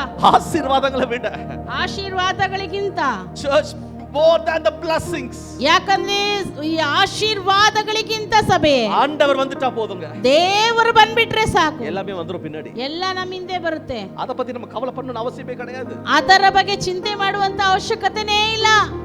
நம்மளுடைய ஜெபம் இதான். ನಮ್ಮ ಪ್ರಾರ್ಥನೆ ಇದಾಗಿರಬೇಕು. ಆಶೀರ್ವಾದங்களை ಬೇಡ, எங்களுக்கு ಆண்டವರೇ ನೀರ್ தான் வேணும். ದೇವರೇ, ಆಶೀರ್ವಾದಗಳು ನನಗೆ ಬೇಡ, ನನಗೆ ನೀವೇ ಬೇಕು. ಕಡೆಸಿಯಾಗ, ಕೊನೆಯದಾಗಿ, through the work of the Holy Spirits, ಪವಿತ್ರಾತ್ಮನ ಕ್ರಿಯೆಗಳ ಮುಖಾಂತರ, பரிசுத்தாவினுடைய கிரியையின் மூலமாக தான் நம்ம இந்த எழுப்புதலை பார்க்க முடியும். ಪವಿತ್ರಾತ್ಮನ ಕ್ರಿಯೆಗಳ ಮೂಲಕ ಮಾತ್ರನೇ ಜೀವನ ಕಾಣಲಿಕ್ಕೆ ಸಾಧ್ಯ. ನಾವು ಪ್ರಾರ್ಥನೆ ಮಾಡಬಹುದು, நம்ம பசியோட இருக்கலாம், ನಾವು ಹಸಿವೆಯಿಂದೇ ಇರಬಹುದು, மனம் திரும்பலாம், ನಾವು ಆರಾಧನೆ ಮಾಡಬಹುದು, பரிசுத்தாவினுடைய கிரியை உண்டாக வேண்டும். ಆದ್ರೆ ಪವಿತ್ರಾತ್ಮನ ಕ್ರಿಯೆ ಇರಬೇಕು. அது எழுப்புதல் வந்து உற்பத்தி செய்ய முடியாது. நல்லா புரிஞ்சுக்கோங்க. You can't manufacture revival. ಚೆನ್ನಾಗಿ ಅರ್ಥ ಮಾಡ್ಕೊಳ್ಳ್ರಿ, ಉಜ್ಜೀವನವನ್ನ ನಾವು ಉತ್ಪತ್ತಿ ಮಾಡಕ ಆಗಲ್ಲ. ಎಲ್ಲ ಇನ್ಸ್ಟ್ರುಮೆಂಟ್ ಎಲ್ಲ ಫಾಸ್ಟ್ ವಾಸ್, ಒಳ್ಳೆ ವಾದ್ಯಗಳನ್ನೆಲ್ಲ ಫಾಸ್ಟ್ ಆಗಿ ಬಾರಿಸಿ, ಎಲ್ಲ ಕೈ ತಟ್ಟಿಗೆ, ಎಲ್ಲ ಕೈ ತಟ್ಟಿಗೆ, ಕೈ ತಟ್ಟಿಗೆ ಅಂತ ಜೋರ ಕೈ ತಟ್ಟಿ, ಜೋರ ಕೈ ತಟ್ಟಿ ಅಂತ ಹೇಳಿದ್ರೆ ಅದು எழுப்புதல் கிடையாது. ಅದು ಉಜ್ಜೀವನ ಅಲ್ಲ. ಅದು ಉಜ್ಜೀವನ ಅಲ್ಲ. ಎಲ್ಲ ಒಂದು ஒரு என்ன சொல்றது, ஒரு ಎಮೋಷನಲ್, ஒரு ಉಣರ್ವು ಪೂರ್ವமா ஒரு ಲೆವೆಲ್ அப்படி ನಿನ್ನುಡು ಅದೆಲ್ಲமே. ಅದೆಲ್ಲ ಒಂದು ಭಾವನಾತ್ಮಕವಾಗಿ ಉದ್ರೇಕದಿಂದ ಹಾಗೆ ನಿಂತು ಹೋಗ್ಬಿಡುತ್ತೆ. ಇನ್ಸ್ಟ್ರುಮೆಂಟ್ ನಿಲ್ಲಿಸಿனா ಕೈ ತಟ್ಟಿ ನಿನ್ನುಡು, ಹಾಗೆ ವಾದ್ಯಗಳೆಲ್ಲ ಸ್ಟಾಪ್ ಆದ್ರೆ ಕೈ ತಟ್ಟದು ನಿಂತೋಯ್ತು. Revival cannot be manufactured. ಉಜ್ಜೀವನವನ್ನ ನಾವು ತಯಾರು ಮಾಡ್ಲಿಕ್ಕೆ ಆಗಲ್ಲ. ಪರಿಶುದ್ಧಾತ್ಮನು ಬಂದಾಗ எழுப்புதல், ಪವಿತ್ರಾತ್ಮ ಬಂದ್ರೆ ಮಾತ್ರನೇ ಉಜ್ಜೀವನ ಬರೋದು. ಅದಲ್ಲದ ಜಕರಿಯಾಲ ಆಡೋ ಚಲ, not by might, not by power, but by my spirit says the Lord. ಅದರಿಂದನೇ ಜಕರಿಯಾದಲ್ಲಿ ವಾಕ್ಯ ಈ ರೀತಿಯಾಗಿ ಹೇಳ್ತಿದೆ, ಬಲದಿಂದ ಅಲ್ಲ, ಪರಾಕ್ರಮದಿಂದ ಅಲ್ಲ, ನನ್ನ ಆತ್ಮನಿಂದಲೇ ಎಲ್ಲವೂ ಸಾಧ್ಯ ಎಂಬುದಾಗಿ. Hallelujah. Hallelujah. Hallelujah. Hallelujah. பரிசுத்தாவினர் வரும்போது அந்த கிரியை உண்டாகும். ಪವಿತ್ರಾತ್ಮನು ಬರುವಾಗ ಆ ಕ್ರಿಯೆಗಳು ಉಂಟಾಗ್ತದೆ. ಅದನ್ನ நம்ம திறந்த ஒரு ಮನದோடு இருக்கணும். ಆನಿಂದ ತೆರೆದ ಹೃದಯದೊಂದಿಗೆ ಇರಬೇಕು. ಹೃದಯத்தோடு இருக்கணும். ನಾವು ದೀನ ಹೃದಯದಿಂದ ಇರಬೇಕು. இந்த மூன்று காரியங்கள் நடக்கும்போது நாலாவது நடக்கும். ಮೂರು ಕಾರ್ಯ ನಡೆಯುವಾಗ ನಾಲ್ಕನೇ ಕಾರ್ಯ ನಡೆಯುತ್ತದೆ. ಏನೆಲ್ಲ? மனம் திரும்பும்போது, ಮನ ತಿರುಗುವಾಗ, தொடர்ந்து ஜெபிக்கும் பொழுது, ಮುಂದುವರೆದು ಪ್ರಾರ್ಥನೆ ಮಾಡುವಾಗ, தேவனுடைய வார்த்தைக்கும் பசியும் தாகத்தோடு இருக்கும் பொழுது பரிசுத்தாவினர் இறங்கி வருவார். ದೇವರಿಗೂ ದೇವರ ವಾಕ್ಯಕ್ಕೂ ದೇವರ ಕಾರ್ಯಗಳಿಗೂ ದಾಹದಿಂದ ಹಸಿವೆಯಿಂದ ಇರುವಾಗ ಮಾತ್ರ. சபையே, அந்த ಪ್ರಿಯ ಸಭೆಯೇ, சரித்திரத்தில் எழுப்புதல் நடந்திருக்குதுங்க. ಚರಿತ್ರೆಯಲ್ಲಿ ಉಜ್ಜೀವನ ನಡೆದಿದೆ. I just want to bring two important revivals in the history. ಈ ಚರಿತ್ರೆಯಲ್ಲಿ ಎರಡು ಬಹಳ ಮುಖ್ಯವಾದ ಉಜ್ಜೀವನ ಇದೆ. ಡೇವಿಡ್ ಬ್ರೈನಾರ್ಡ್ ಅನ್ನೋರು. ಡೇವಿಡ್ ಬ್ರೈನಾರ್ಡ್ ಇದಕ್ಕೆ ಮುன்னாடி உள்ளது, இது இவன் ராபர்ட்ஸ், அதுக்கு முன்னாடி உள்ளது. யா, ಡೇವಿಡ್ ಬ್ರೈನಾರ್ಡ್. ಓಕೆ, 1700களில் ಇವರು வாழ்ந்தாரு. 1700ರಲ್ಲಿ ಇವರು ಜೀವಿಸಿದ್ರು. இவர் வந்து இவருடைய ஒரு ஜெபமே என்னவாக இருந்துச்சுன்னா, ಇವ್ರ ಪ್ರಾರ್ಥನೆನೇ ಏನಾಗಿತ್ತು ಅಂದ್ರೆ, அவருடைய டைரியில இப்படி தான் எழுதி இருந்தார். அவர் டைரிಯಲ್ಲಿ ಈ ರೀತಿಯಾಗಿ ಬರೆದಿದ್ರು, my soul long for holiness more than life, என் ஜீவனை விட பரிசுத்தத்திற்காக நான் ஏங்குகின்றேன் என்று சொல்லி, ನನ್ನ ಜೀವಕ್ಕಿಂತಲೂ ಪರಿಶುದ್ಧತೆಗಾಗಿ ನಾನು ಹಂಬಲಿಸ್ತೇನೆ ಅಂತ ಬರೆದಿದ್ರು. இவர் வந்து அந்த காலத்துல இருந்து அமெரிக்கா தேசத்துல அங்கிருந்த நேட்டிவ் அமெரிக்கன்ஸ் மத்தியில ஊழியத்திற்காக ஒரு மிஷனரியாய் சென்றவர். ಇವರು ಅಮೆರಿಕ ದೇಶದಲ್ಲಿ ಅಮೆರಿಕರ ಮಧ್ಯದಲ್ಲಿ ಒಂದು ಮಿಷನರಿಯಾಗಿ ಹೋಗಿ ಸೇವೆ ಮಾಡಿದವರು. He prayed hours in the forest, காட்டுக்குள்ள இருந்து பல மணி நேரங்கள் ஜெபித்தார். ಅವರು ಅರಣ್ಯದೊಳಗಡೆ ಇದ್ದು ಹಲವು ತಾಸುಗಳು ಅವರು ಪ್ರಾರ್ಥನೆ ಮಾಡಿದ್ರು. பனி பெய்யுமா பனி மத்தியில் பனிக்கு நடுவுல நின்று ஜெபித்திருக்கிறாரு. ಇಬ್ಬನಿ ಸುರಿತಾ ಇತ್ತು, ಇಬ್ಬನಿ ಅವ್ರ ಮೇಲೆ ಸುರಿದ್ರು ಕೂಡ ಅದರ ಮಧ್ಯದಲ್ಲೇ ಅವ್ರು ನಿಂತು ಪ್ರಾರ್ಥನೆ ಮಾಡ್ತಾರೆ. ಅವರು ಇರುಮುம்போது ரத்தம் வருமா அப்படியும் இருந்து ஜெபித்தாரா. ಕೆಲವು ಸಾರಿ ಅವರು ಕೆಮ್ಮುವಾಗ ರಕ್ತ ಬರ್ತಿತ್ತು, ಆದ್ರೂ ಕೂಡ ಅವರು ಪ್ರಾರ್ಥನೆ ಮಾಡ್ತಾರೆ. ಉಡ್ಡೈக்கப்பಟ್ಟವರಾಗಿ ಇರುತ್ತಿದ್ದಾರೆ, ದೇವರ ಮುಂದೆ ಒಡೆಯಲ್ಪಟ್ಟವರಾಗಿದ್ರು. என்ன நடந்துச்சு தெரியுமா? ಏನ್ ನಡೀತು ಗೊತ್ತಾ? ಯೇಸು ಅವரை நேசிக்கிறார் அவர் சுவிசேஷம் சொன்னார். ಏನು ಇಲ್ಲ, ಅವ್ರು ಬರೀ ಹೇಳಿದ್ದು ಯೇಸು ನಿಮ್ಮನ್ನ ಪ್ರೀತಿಸ್ತಾನೆ ಅಷ್ಟೇ ಸುವಾರ್ತೆ. முழு கிராமமும் அழுது ஒப்பு கொடுத்துச்சு. ಇಡೀ ಹಳ್ಳಿನೇ ಆ ಗ್ರಾಮವೇ ಅತ್ತು ಒಪ್ಪಿಸ್ಕೊಡ್ತಾರೆ. ದೇವರ இரக்கத்திற்காக கதறினார்களா? ದೇವರ ಕರುಣೆಗಾಗಿ ಅವರು ಗೋಳಾಡಿದ್ರಂತೆ. குடிக்கிற காரியங்கள் எல்லாம் நின்று போனது. ಅಲ್ಲಿ ಮಧುಪಾನದ ಎಲ್ಲ ಕಾರ್ಯಗಳು ನಿಂತು ಹೋಯಿತು. ಎಲ್ಲ ಅಡ್ಡಿದಡಿ அங்க இருந்து அது வந்து இந்த ட்ரைபல் ஆதிவாசிகள் நிறைந்த இடம் அது. அதன் மத்தியில் அந்த எப்போ அடிதடி நடந்துச்சா அந்த ಅದೆல்லாம் நிறுத்தப்பட்டதா. ಆದಿವಾಸಿಗಳ ಮಧ್ಯದಲ್ಲಿ ಅದು ನಡೆದದ್ದು. ಅಲ್ಲಿ ಕುಡಿ ಮತ್ತೆ ಹೊಡೆತ ಎಲ್ಲ ಇತ್ತು, ಅದೆಲ್ಲ ನಿಂತು ಹೋಯಿತು. அவர் 29 ವಯಸ್ಸಿல அவர் இறந்து போயிட்டாரு. 29 ವಯಸ್ಸಲ್ಲಿ ಅವರು ಮರಣ ಹೊಂದಿದ್ರು. ஆனா he did ஒரு long lasting ஒரு இம்பாக்ட் இருந்துச்சு, ஒரு பெரிய ஒரு தாக்கம் இருந்துச்சு. வில்லியம் கேரி, ஜிம் எலியாட் இப்படிப்பட்ட பெரிய மிஷனரிகளுக்குள்ள ಇವರುடைய வாழ்க்கை ஒரு தாக்கத்தை ஏற்படுத்தினது. ಈ ರೀತಿಯಾಗಿ ವಿಲಿಯಂ ಕೇರಿಯ ಮತ್ತೆ ಇನ್ನೂ ಅನೇಕ ಮಿಷನರಿಗಳ ಜೀವಿತದಲ್ಲಿ ಒಂದು ದೊಡ್ಡ ತಾಕುವಿಕೆ ಉಂಟಾಯಿತು. ಇನ್ನೊಂದು ಈವನ್ ರಾಬರ್ಟ್ಸ್, ಇನ್ನೊಂದು ಗೊತ್ತಿರೋ ಈವನ್ ರಾಬರ್ಟ್ಸ್. ವೇಲ್ಸ್ ರಿವೈವಲ್ ன்னு சொல்வாங்க, வெல்ஷ் ரிவைவல் ன்னு சொல்வாங்க. 1900ல நடந்தது. 1900ರಲ್ಲಿ ನಡೆಯಿತು ವೇಲ್ಸ್ ದೇಶದ ಉಜ್ಜೀವನ.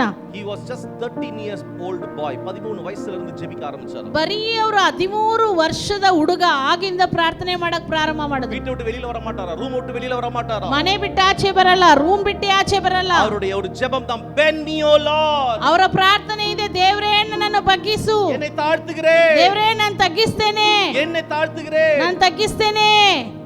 என்ன நடந்துச்சு தெரியுமா? ಏನ್ ನಡೀತು ಗೊತ್ತಾ? ವೇಲ್ಸ್ ರಿವೈವಲ್ இன்னைக்கு சரித்திரத்தில் பேசப்படுகிறது. ವೇಲ್ಸ್ ದೇಶದ ಉಜ್ಜೀವನ ಇವತ್ತು ಚರಿತ್ರೆಯಲ್ಲಿ ಮಾತಾಡ್ತಾ ಇದೆ. அந்த காலத்துல வந்து சபை வந்து காலியாகி போயிட்டு இருந்துச்சு. ಆ ಒಂದು ದಿನಗಳಲ್ಲಿ ಸಭೆಯು ಖಾಲಿಯಾಗಿ ಹೋಗ್ತಾ ಇತ್ತು. குடிக்கிற தன்மை பெருகி கொண்டிருந்துச்சு. ಭಯಂಕರ ಮದ್ಯಪಾನದ ಕಾರ್ಯಗಳು ಹೆಚ್ಚಾಗ್ತಾ ಇತ್ತಂತೆ. ಧಾರ್ಮಿಕ வாழ்க்கை ಕೆಟ್ಟು போய்ಕೊಂಡಿருந்துச்சு. ಧಾರ್ಮಿಕ ಸ್ಥಿತಿಗಳು ಜೀವಿತಗಳು ಕೆಟ್ಟೋಗಿತ್ತು. ஆனா இந்த மனிதன் 13 ஆண்டுகள் ஜெபித்தார். 13 years. ಆದ್ರೆ 1 ವರ್ಷம் ಇಲ್ಲ 2 ವರ್ಷம் ಇಲ್ಲ 13 ಆண்டுகள். 13 years he prayed. ನೋಡ್ರಿ, 1 ವರ್ಷ ಅಲ್ಲ 2 ವರ್ಷ ಅಲ್ಲ, ಈ ವ್ಯಕ್ತಿ 13 ವರ್ಷ ಪ್ರಾರ್ಥನೆ ಮಾಡಿದ. என்ன நடந்துச்சு தெரியுமா? ಏನ್ ನಡೀತು ಗೊತ್ತಾ? ஒரೇ மாசம் இவருடைய பிரசங்கம், ಒಂದೇ ತಿಂಗಳು ಇವ್ರ ಪ್ರಸಂಗ 1 ಲಕ್ಷ பேர் ರಕ್ಷಿಸಲ್ಪಟ್ಟರು. 1 ಲಕ್ಷ ಜನ ರಕ್ಷಣೆ ಹೊಂದಿದ್ರು. ಆಮೆನ್. 1 ಲಕ್ಷ ಜನ. Bar close ಆச்சு. ಬಾರ್ ಎಲ್ಲ ಮುಚ್ಚಲ್ಪಡ್ತು. ಕ್ರೈಮ್ ರೇಟ್, குற்றங்கள் குறைந்தது. ಎಲ್ಲ ಅಪರಾಧಗಳು ಕಡಿಮೆ ಆಯ್ತು. ಪೊಲೀಸ್ಗಳ வேலையே இல்லாம போச்சு. ಪೊಲೀಸ್ಗೆಲ್ಲ ಕೆಲಸನೇ ಇರಲಿಲ್ಲ. பல அற்புதங்கள் நடந்துச்சு. ಈ ರೀತಿ ಹಲವು ಅದ್ಭುತಗಳು ನಡೆಯಿತು. ಆರಾಧನೆಗೆ ಬಂದ ಕಾலையில வந்துச்சுன்னா அடுத்த நாள் காலைல தான் நிக்குமா. ಆರಾಧನೆ ಬಂದ್ರೆ ಇವತ್ತು ಸ್ಟಾರ್ಟ್ ಆಗಿದ್ದು ನಾಳೆ ಬೆಳಿಗ್ಗೆ ನಿಲ್ತಾ ಇತ್ತಂತೆ. பிரசங்களுக்கு யாரும் இங்க வரணும்னு அவசியம் கிடையாது. ಇಲ್ಲಿ ಯಾರು ಪ್ರಸಂಗ ಮಾಡಕ್ಕೆ ಬರಕ ಅವಶ್ಯಕತೆ ಇಲ್ಲ. ಯಾರೋ ವರ್ಷಿಪ್ ನಡೆದಿರ್ಪಾங்க, ಸಭೆಯಲ್ಲಿ ಇருந்து ಯಾರಾவது ஒரு விசுவாசி வந்து பிரசங்கிப்பாங்க. ಇಲ್ಲಿ ವರ್ಷಿಪ್ ನಡೀತಾ ಇರ್ತದೆ, ಸಭೆಯಲ್ಲಿ ಯಾವ್ದಾದ್ರು ವಿಶ್ವಾಸಿ ಬಂದು ಪ್ರಸಂಗ ಮಾಡ್ತಾರೆ. ಜಪமும் பாவ அறிக்கையும் ஆராதனையும் இப்படி தொடர்ந்து கொண்டே இருந்துச்சு. ಸತತವಾದ ಪ್ರಾರ್ಥನೆ, ಪಾಪ ಪರಿಹಾರ ಮತ್ತೆ ಪ್ರಾರ್ಥನೆ ಇದು ನಡೀತಾ ಇತ್ತು.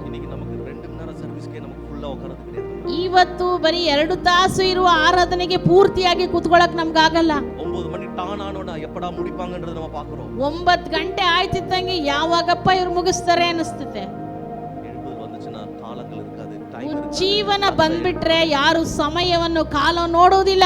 நிறைய எழுப்புதல் இன்னைக்கு இந்த ரீசன்ட் டேஸ்ல ஆஸ்பரி ரிவைவல் போன 2 வருஷத்துக்கு முன்பாக நம்ம பார்த்தோம். 2024ஆம் ஆண்டு 1924ನೇ ವರ್ಷದಲ್ಲಿ ஆஸ்பரி ரிவைவல் ஒரு பைபிள் காலேஜ்ல, ಒಂದು ಬೈಬಲ್ ಕಾಲೇಜ್ ಅಲ್ಲಿ ஜஸ்ட் ஒரு சாப்பல் டைம்ல வந்து கூடினாங்க, ஜெபிக்க ஆரம்பிச்சாங்க. உடனே ஆண்டவருடைய ஆவியானவருடைய அசைவு, பாவத்தை குறித்து ஒரு கன்விக்ஷன் ஏற்பட்டு பாவத்தை அறிக்கை செய்து ஒரு பெரிய பல தேசங்கள்ல இருந்து கிட்டத்தட்ட மோர் தென் ஒரு 3 மாதத்துக்கு நேராக ஜெபங்கள் நடந்ததாக சொல்லப்படுகிறது. ಕೆಲವು ತಾಸುಗಳು ಪ್ರಾರ್ಥನೆಗಾಗಿ ಕೂಡಿದ್ರು. ಪ್ರಾರ್ಥನೆ ಆ ರೀತಿಯಾಗಿ ಪವಿತ್ರಾತ್ಮ ತುಂಬಲ್ಪಟ್ಟು ಬಲವಾಗಿ ಸರಿಸುಮಾರು 3 ತಿಂಗಳು ಅದು ಜೀವನ ನಡೆಯಿತು. ஏங்க ஆஸ்பரிக்கு போறீங்க? ಯಾಕ್ರಿ ಆಸ್ಪರಿಂಗ್ ಹೋಗ್ತೀರಾ?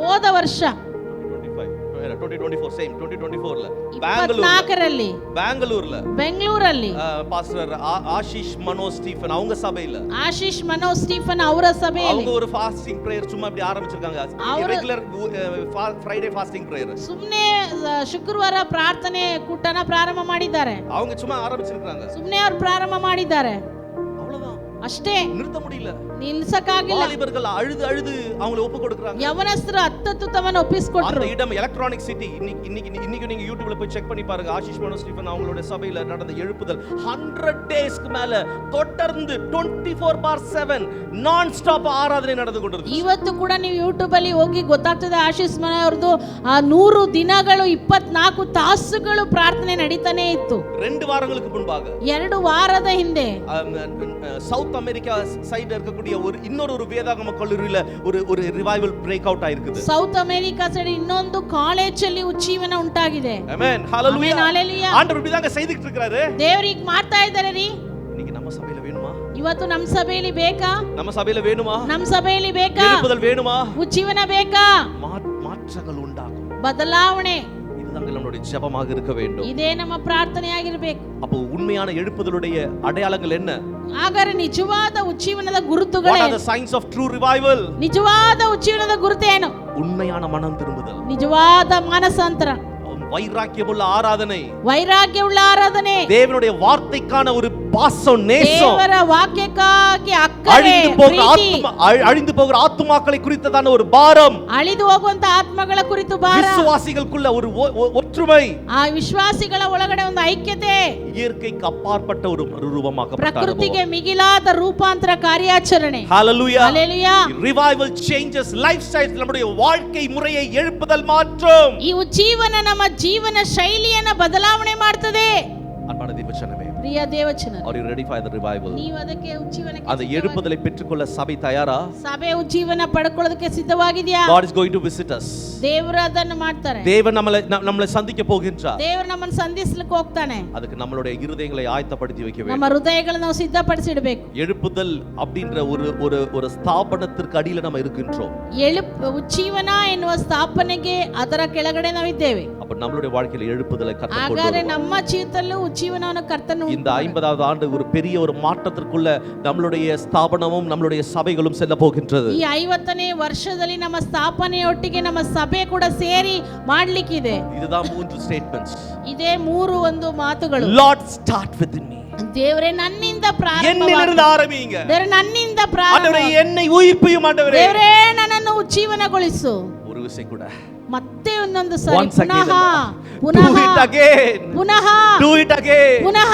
அப்படி நம்ம இருக்கிறதுல எழுப்பி நிற்கலாமா ಹಾಗೆ ನಾವು ನಿಂತಿರುವ ಸ್ಥಳದಿಂದ ಎದ್ದು ನಿಂತ್ಕೊಳ್ಳೋಣ எனக்கு டைம் ஆயிடுச்சு பட் ஜஸ்ட் இன்னொரு 2-3 நிமிஷத்துல நம்ம முடிக்க போகின்றோம் ಸಮಯ ಆಯ್ತು ಇನ್ನು 2-3 ನಿಮಿಷದಲ್ಲಿ ನಾವು come on எல்லாரும் குயிக்கா ಎಲ್ಲರೂ ಬೇಗನೆ ஜீசஸ் ஹalleluya Hallelujah. அப்படி கரங்களை உயர்த்தி ಹಾಗೆ ಕೈಗಳನ್ನು ಮೇಲೆತ್ತಿ யாரும் அங்கங்க பார்க்க வேண்டாம் ಯಾರು ಆ ಕಡೆ ಈ ಕಡೆ ನೋಡಬೇಡಿ ஆண்டவர் நமக்குள்ள ஒரு புதிய ஆரம்பத்தை கர்த்தர் தர விருப்பம் உள்ளவராக இருக்கின்றார் ஒரு புதிய ஆரம்பம் a new beginning in our lives ದೇವರು ಒಂದು ಹೊಸ ಪ್ರಾರಂಭವನ್ನು ನಮ್ಮ ಜೀವಿತದಲ್ಲಿ ತರಲಿಕ್ಕಿದ್ದಾರೆ can we just surrender our lives ನಾವು ನಮ್ಮ ಜೀವಿತವನ್ನು ದೇವರಿಗೆ ಸಮರ್ಪಣೆ come on ಎಲ್ಲರೂ ಬಾಯಿகளை ತೆರೆங்க ಎಲ್ಲರೂ ಬಾಯಿಗಳನ್ನು ತೆರೆದು ಎಲ್ಲರೂ ಬಾಯಿகளை ತೆರೆங்க ಎಲ್ಲರೂ ಬಾಯಿಗಳನ್ನು ತೆರೆದು I don't want to make it emotional ஒரு உணர்ச்சி பூர்வமா இதை செய்யணும்னு நான் விருப்பப்படலங்க ನಾನು ನೀವು ಭಾವನೆಗೊಳಪಟ್ಟು ಇದನ್ನ ಮಾಡಬೇಕು ಅಂತ ನಾನು ಹೇಳ್ತಾ பட் ಇಲ್ಲ உண்மையா அவங்களுடைய இதயத்திலிருந்து ಆದ್ರೆ ನಿಮ್ಮ ಹೃದಯದಿಂದ ದೇವರೇ Lord I cry to you Lord ದೇವರೇ ನಾನು ಅಳ್ತಾ ಇದ್ದೇನೆ ಸ್ವಾಮಿ ஆண்டவரே கதறுகிறேன் ஆண்டவரே ದೇವರೇ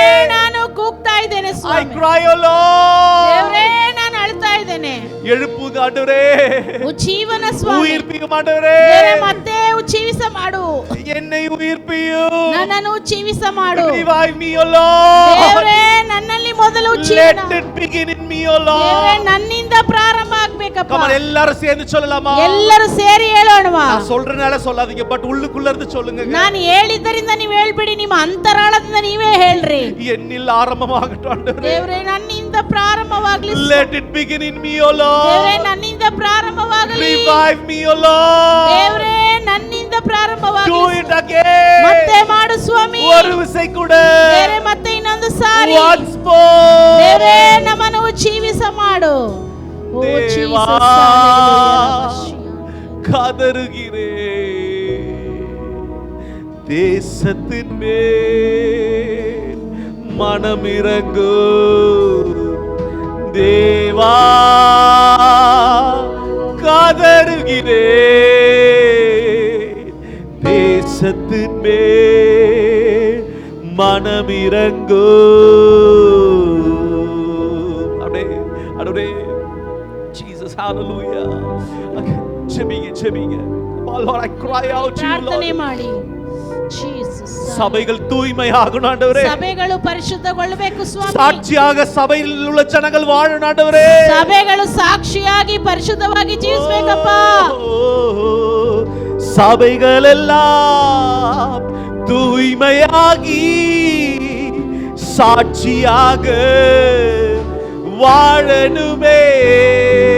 சபைகளெல்லாம் தூய்மையாகி சாட்சியாக வாழணுமே.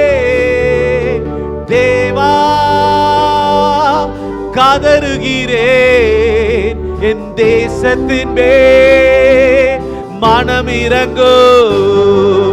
தேவா தேவா கதறுகிறேன், மனமிரங்கு. எழுப்புதல் என் தேசத்திலே என் கண்கள் காண வேண்டும். எழுப்புதல் என் சபையினிலே எங்க கண்கள் காண வேண்டும். எழுப்புதல் பெருள் ஐசியாரமில் எங்கள் கண்கள் காண வேண்டும். ஒரு விசை கரங்களை உயர்த்தி தேவா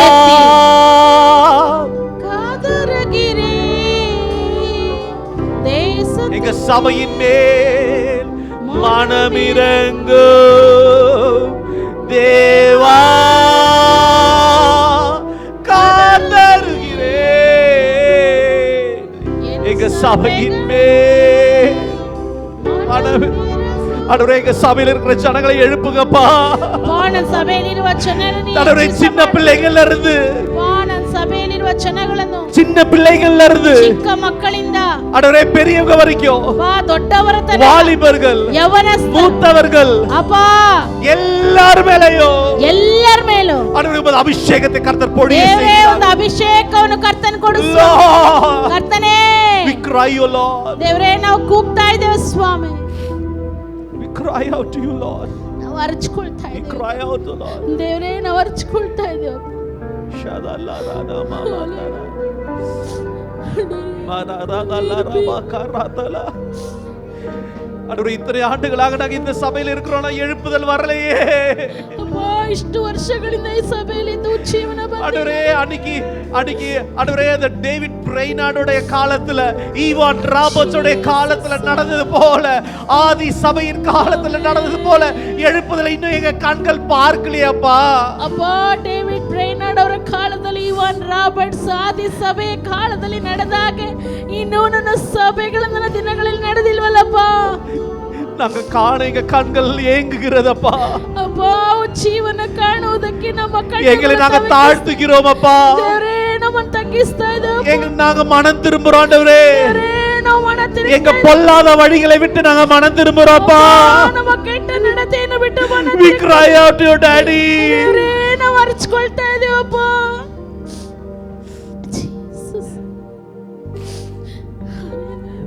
ஒரு விசை கூடப்பா. ಮತ್ತೊಂದೇ ಸಾರಿ once again, O Lord, ಒಂದು ಸಾರಿ repeat it this day, O Lord. ಮತ್ತೆ ಈ ದಿನಗಳಲ್ಲಿ ಚೈತನ್ಯ இந்த காலத்துல எங்களுடைய காலத்துல எங்களுடைய சந்ததியில ஒரு விசை கூடப்பா. அப்பா, ನಮ್ಮ ಕಾಲದಲ್ಲಿ ನಮ್ಮ ಸಂತತಿಯ ಕಾಲಗಳಲ್ಲಿ ಮತ್ತೆ ಇನ್ನೊಂದು ಸಾರಿ ಸ್ವಾಮಿ. do it, O Lord. ಅಪ್ಪ, ನಿನ್ನ ಮತ್ತೊಂದು ಸಾರಿ ಮಾಡಪ್ಪ.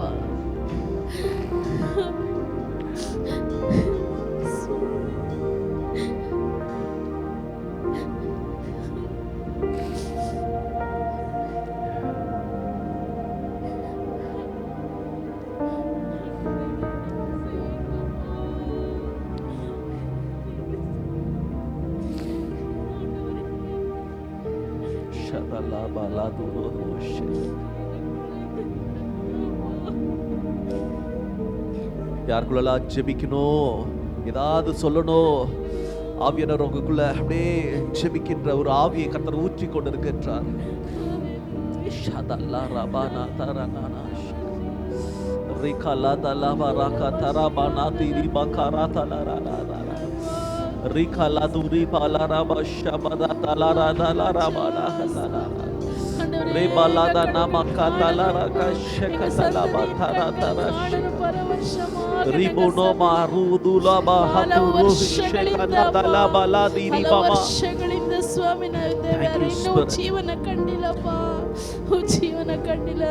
God has begun something new in us today. ஆண்டவர் ஏதோ ஒரு காரியத்தை, ஒரு சீட், ஒரு விதையை இன்னைக்கு உள்ள போட்டுருக்காரு. ದೇವರು ಯಾವುದೋ ಒಂದು ಕಾರ್ಯವನ್ನು ಒಂದು ಬೀಜವಾಗಿ ಹಾಕ್ತಾ ஒரு விதையா உள்ள போட்டுருக்காரு. ಒಂದು ಬೀಜವನ್ನು ಹಾಕ್ತಾ ಇದ್ದಾನೆ. Can you carry this seed?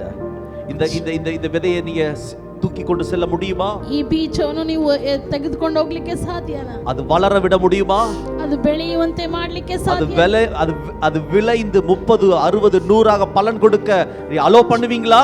ಅದು ಬೆಳೆದು 30 60 100ರಷ್ಟು ಫಲ ಕೊಡೋದಕ್ಕೆ ನೀವು ಅವಕಾಶ ಮಾಡಿಕೊಡ್ತೀರಾ? If you do it, you will see a revival in your life. ನೀವು ಅದನ್ನು ಮಾಡುವುದಾದರೆ ಅದನ್ನು ಉಜ್ಜೀವನವಾಗಿ ನೀವು ಕಾಣ್ತೀರಾ. ஜெபிக்கலாம். எங்களை நேசிக்கிறீங்க நல்ல தகப்பனே, ನಮ್ಮನ್ನು ಅಧಿಕವಾಗಿ ಪ್ರೀತಿ ಮಾಡುವ ಪರಲೋಕ ತಂದೆ, நல்ல நாளுக்காக நன்றி செலுத்துகிறோம். ಒಳ್ಳೆಯ ದಿನಕ್ಕಾಗಿ ನಿಮಗೆ ಸ್ತೋತ್ರ. எங்களோட நீங்க இடைப்பட்டு கொண்டிருக்கிறதுக்காக நன்றி. ನಮ್ಮೊಂದಿಗೆ ನೀನು ಮಾತಾಡಿದಕ್ಕಾಗಿ ನಿಮಗೆ ಸ್ತೋತ್ರ. எழுப்புதல் வேணும் அப்பா. ಅಪ್ಪ ನಮಗೂ ಜೀವನ ಬೇಕು. எங்களை உயிர்ப்பிங்க அப்பா. ನಮ್ಮನ್ನು ಉಜ್ಜೀವಿಸ ಮಾಡು ಸ್ವಾಮಿ. என்னில் ஆரம்பிக்கட்டும் ஆண்டவரே. ಅಪ್ಪ ನನ್ನಿಂದ ಅದು ಪ್ರಾರಂಭವಾಗಬೇಕು. ஒரு விசை கூட செய்யுங்க ஆண்டவரே. ಅಪ್ಪ ಇನ್ನೊಂದು ಸಾರಿ ಮಾಡಿ ಸ್ವಾಮಿ. இதுதான் எங்க ஜெபம் ஆண்டவரே. ಇದೇ ನನ್ನ ಪ್ರಾರ್ಥನೆ ಸ್ವಾಮಿ. எங்க சபையில ನನ್ನ ಸಭೆಯಲ್ಲಿ சின்ன பிள்ளைங்கள்ல இருந்து ಚಿಕ್ಕ ಮಕ್ಕಳಿಂದ வாலிபர்கள், ಯವನ ಮಕ್ಕಳ ತನಕ, நடு வயதில் இருக்கிறவங்க, ಮಧ್ಯ ವಯಸ್ಸಿನವರು, மூத்தவர்கள், ಅಪ್ಪ ಹಿರಿಯರು, எல்லா கட்டத்தில் இருக்கிறவர்களுக்குள்ளேயும் கர்த்தர் ஒரு எழுப்புதலை கர்த்தர் கட்டளையிடுங்க. ಎಲ್ಲ ಹಂತದಲ್ಲಿರುವವರ ಮಧ್ಯದಲ್ಲೂ ಉಜ್ಜೀವನ ಉಂಟಾಗಬೇಕು ಸ್ವಾಮಿ. யோவேல் 2ஆம் அதிகாரம் 28 29 வசனங்கள் எங்களுடைய சபையில் நிறைவேறட்டும் ஆண்டவரே. ಅಪ್ಪ ಯೋವೇಲ 2ನೇ ಅಧ್ಯಾಯ 28 29 ವಾಕ್ಯಗಳು ನಮ್ಮ ಸಭೆಯಲ್ಲಿ ನೆರವೇರಬೇಕಪ್ಪ. இந்த செய்தியை கேட்ட ஒவ்வொருவருக்குள்ளே கர்த்தர் ஒரு பலத்த கிரியையை தொடர்ந்து நடப்பிப்பீராக. ಈ ಸಂದೇಶವನ್ನು ಕೇಳಿದ ಪ್ರತಿಯೊಬ್ಬರಲ್ಲೂ ಕರ್ತನು ಒಂದು ಮಹಾ ದೊಡ್ಡ ಕಾರ್ಯವನ್ನು ನಡೆಸಲಿ. ஒவ்வொருவரும் இந்த செய்தியை சுமந்து செல்வார்களா? ಪ್ರತಿಯೊಬ್ಬರು ಈ ಸಂದೇಶವನ್ನು ಹೊತ್ತುಕೊಂಡು ಹೋಗಲಿ. இன்னைக்கு வந்த ஜனத்தை கர்த்தர் ஆசீர்வதிங்க. ಈ ದಿನ ಬಂದ ಜನರನ್ನು ಆಶೀರ್ವದಿಸಿ, பலப்படுத்துங்க, ಬಲಪಡಿಸಿ, ஆசீர்வதிங்க. ಆಶೀರ್ವದಿಸಿ. எழுப்புதலின் அனுபவத்தின் மூலமாக உள்ள ஆசீர்வாதங்களை அவர்களுடைய தனிப்பட்ட வாழ்க்கையிலும், அவருடைய குடும்பத்திலும், அவர்கள் வேலை பார்க்கிற இடத்திலும், அவங்க செய்கிற சகலத்திலும் காண்பார்களாக. ಉಜ್ಜೀವನದ ಅನುಭವಗಳು ಅವರ ವೈಯಕ್ತಿಕ ಜೀವಿತದಲ್ಲಿ, ಅವರ ಕುಟುಂಬದಲ್ಲಿ, ಅವರು ಕೆಲಸ ಮಾಡುವ ಸ್ಥಳದಲ್ಲಿ ಅವರು ಕಾಣಲಿ ಸ್ವಾಮಿ. ಜೀಸಸ್.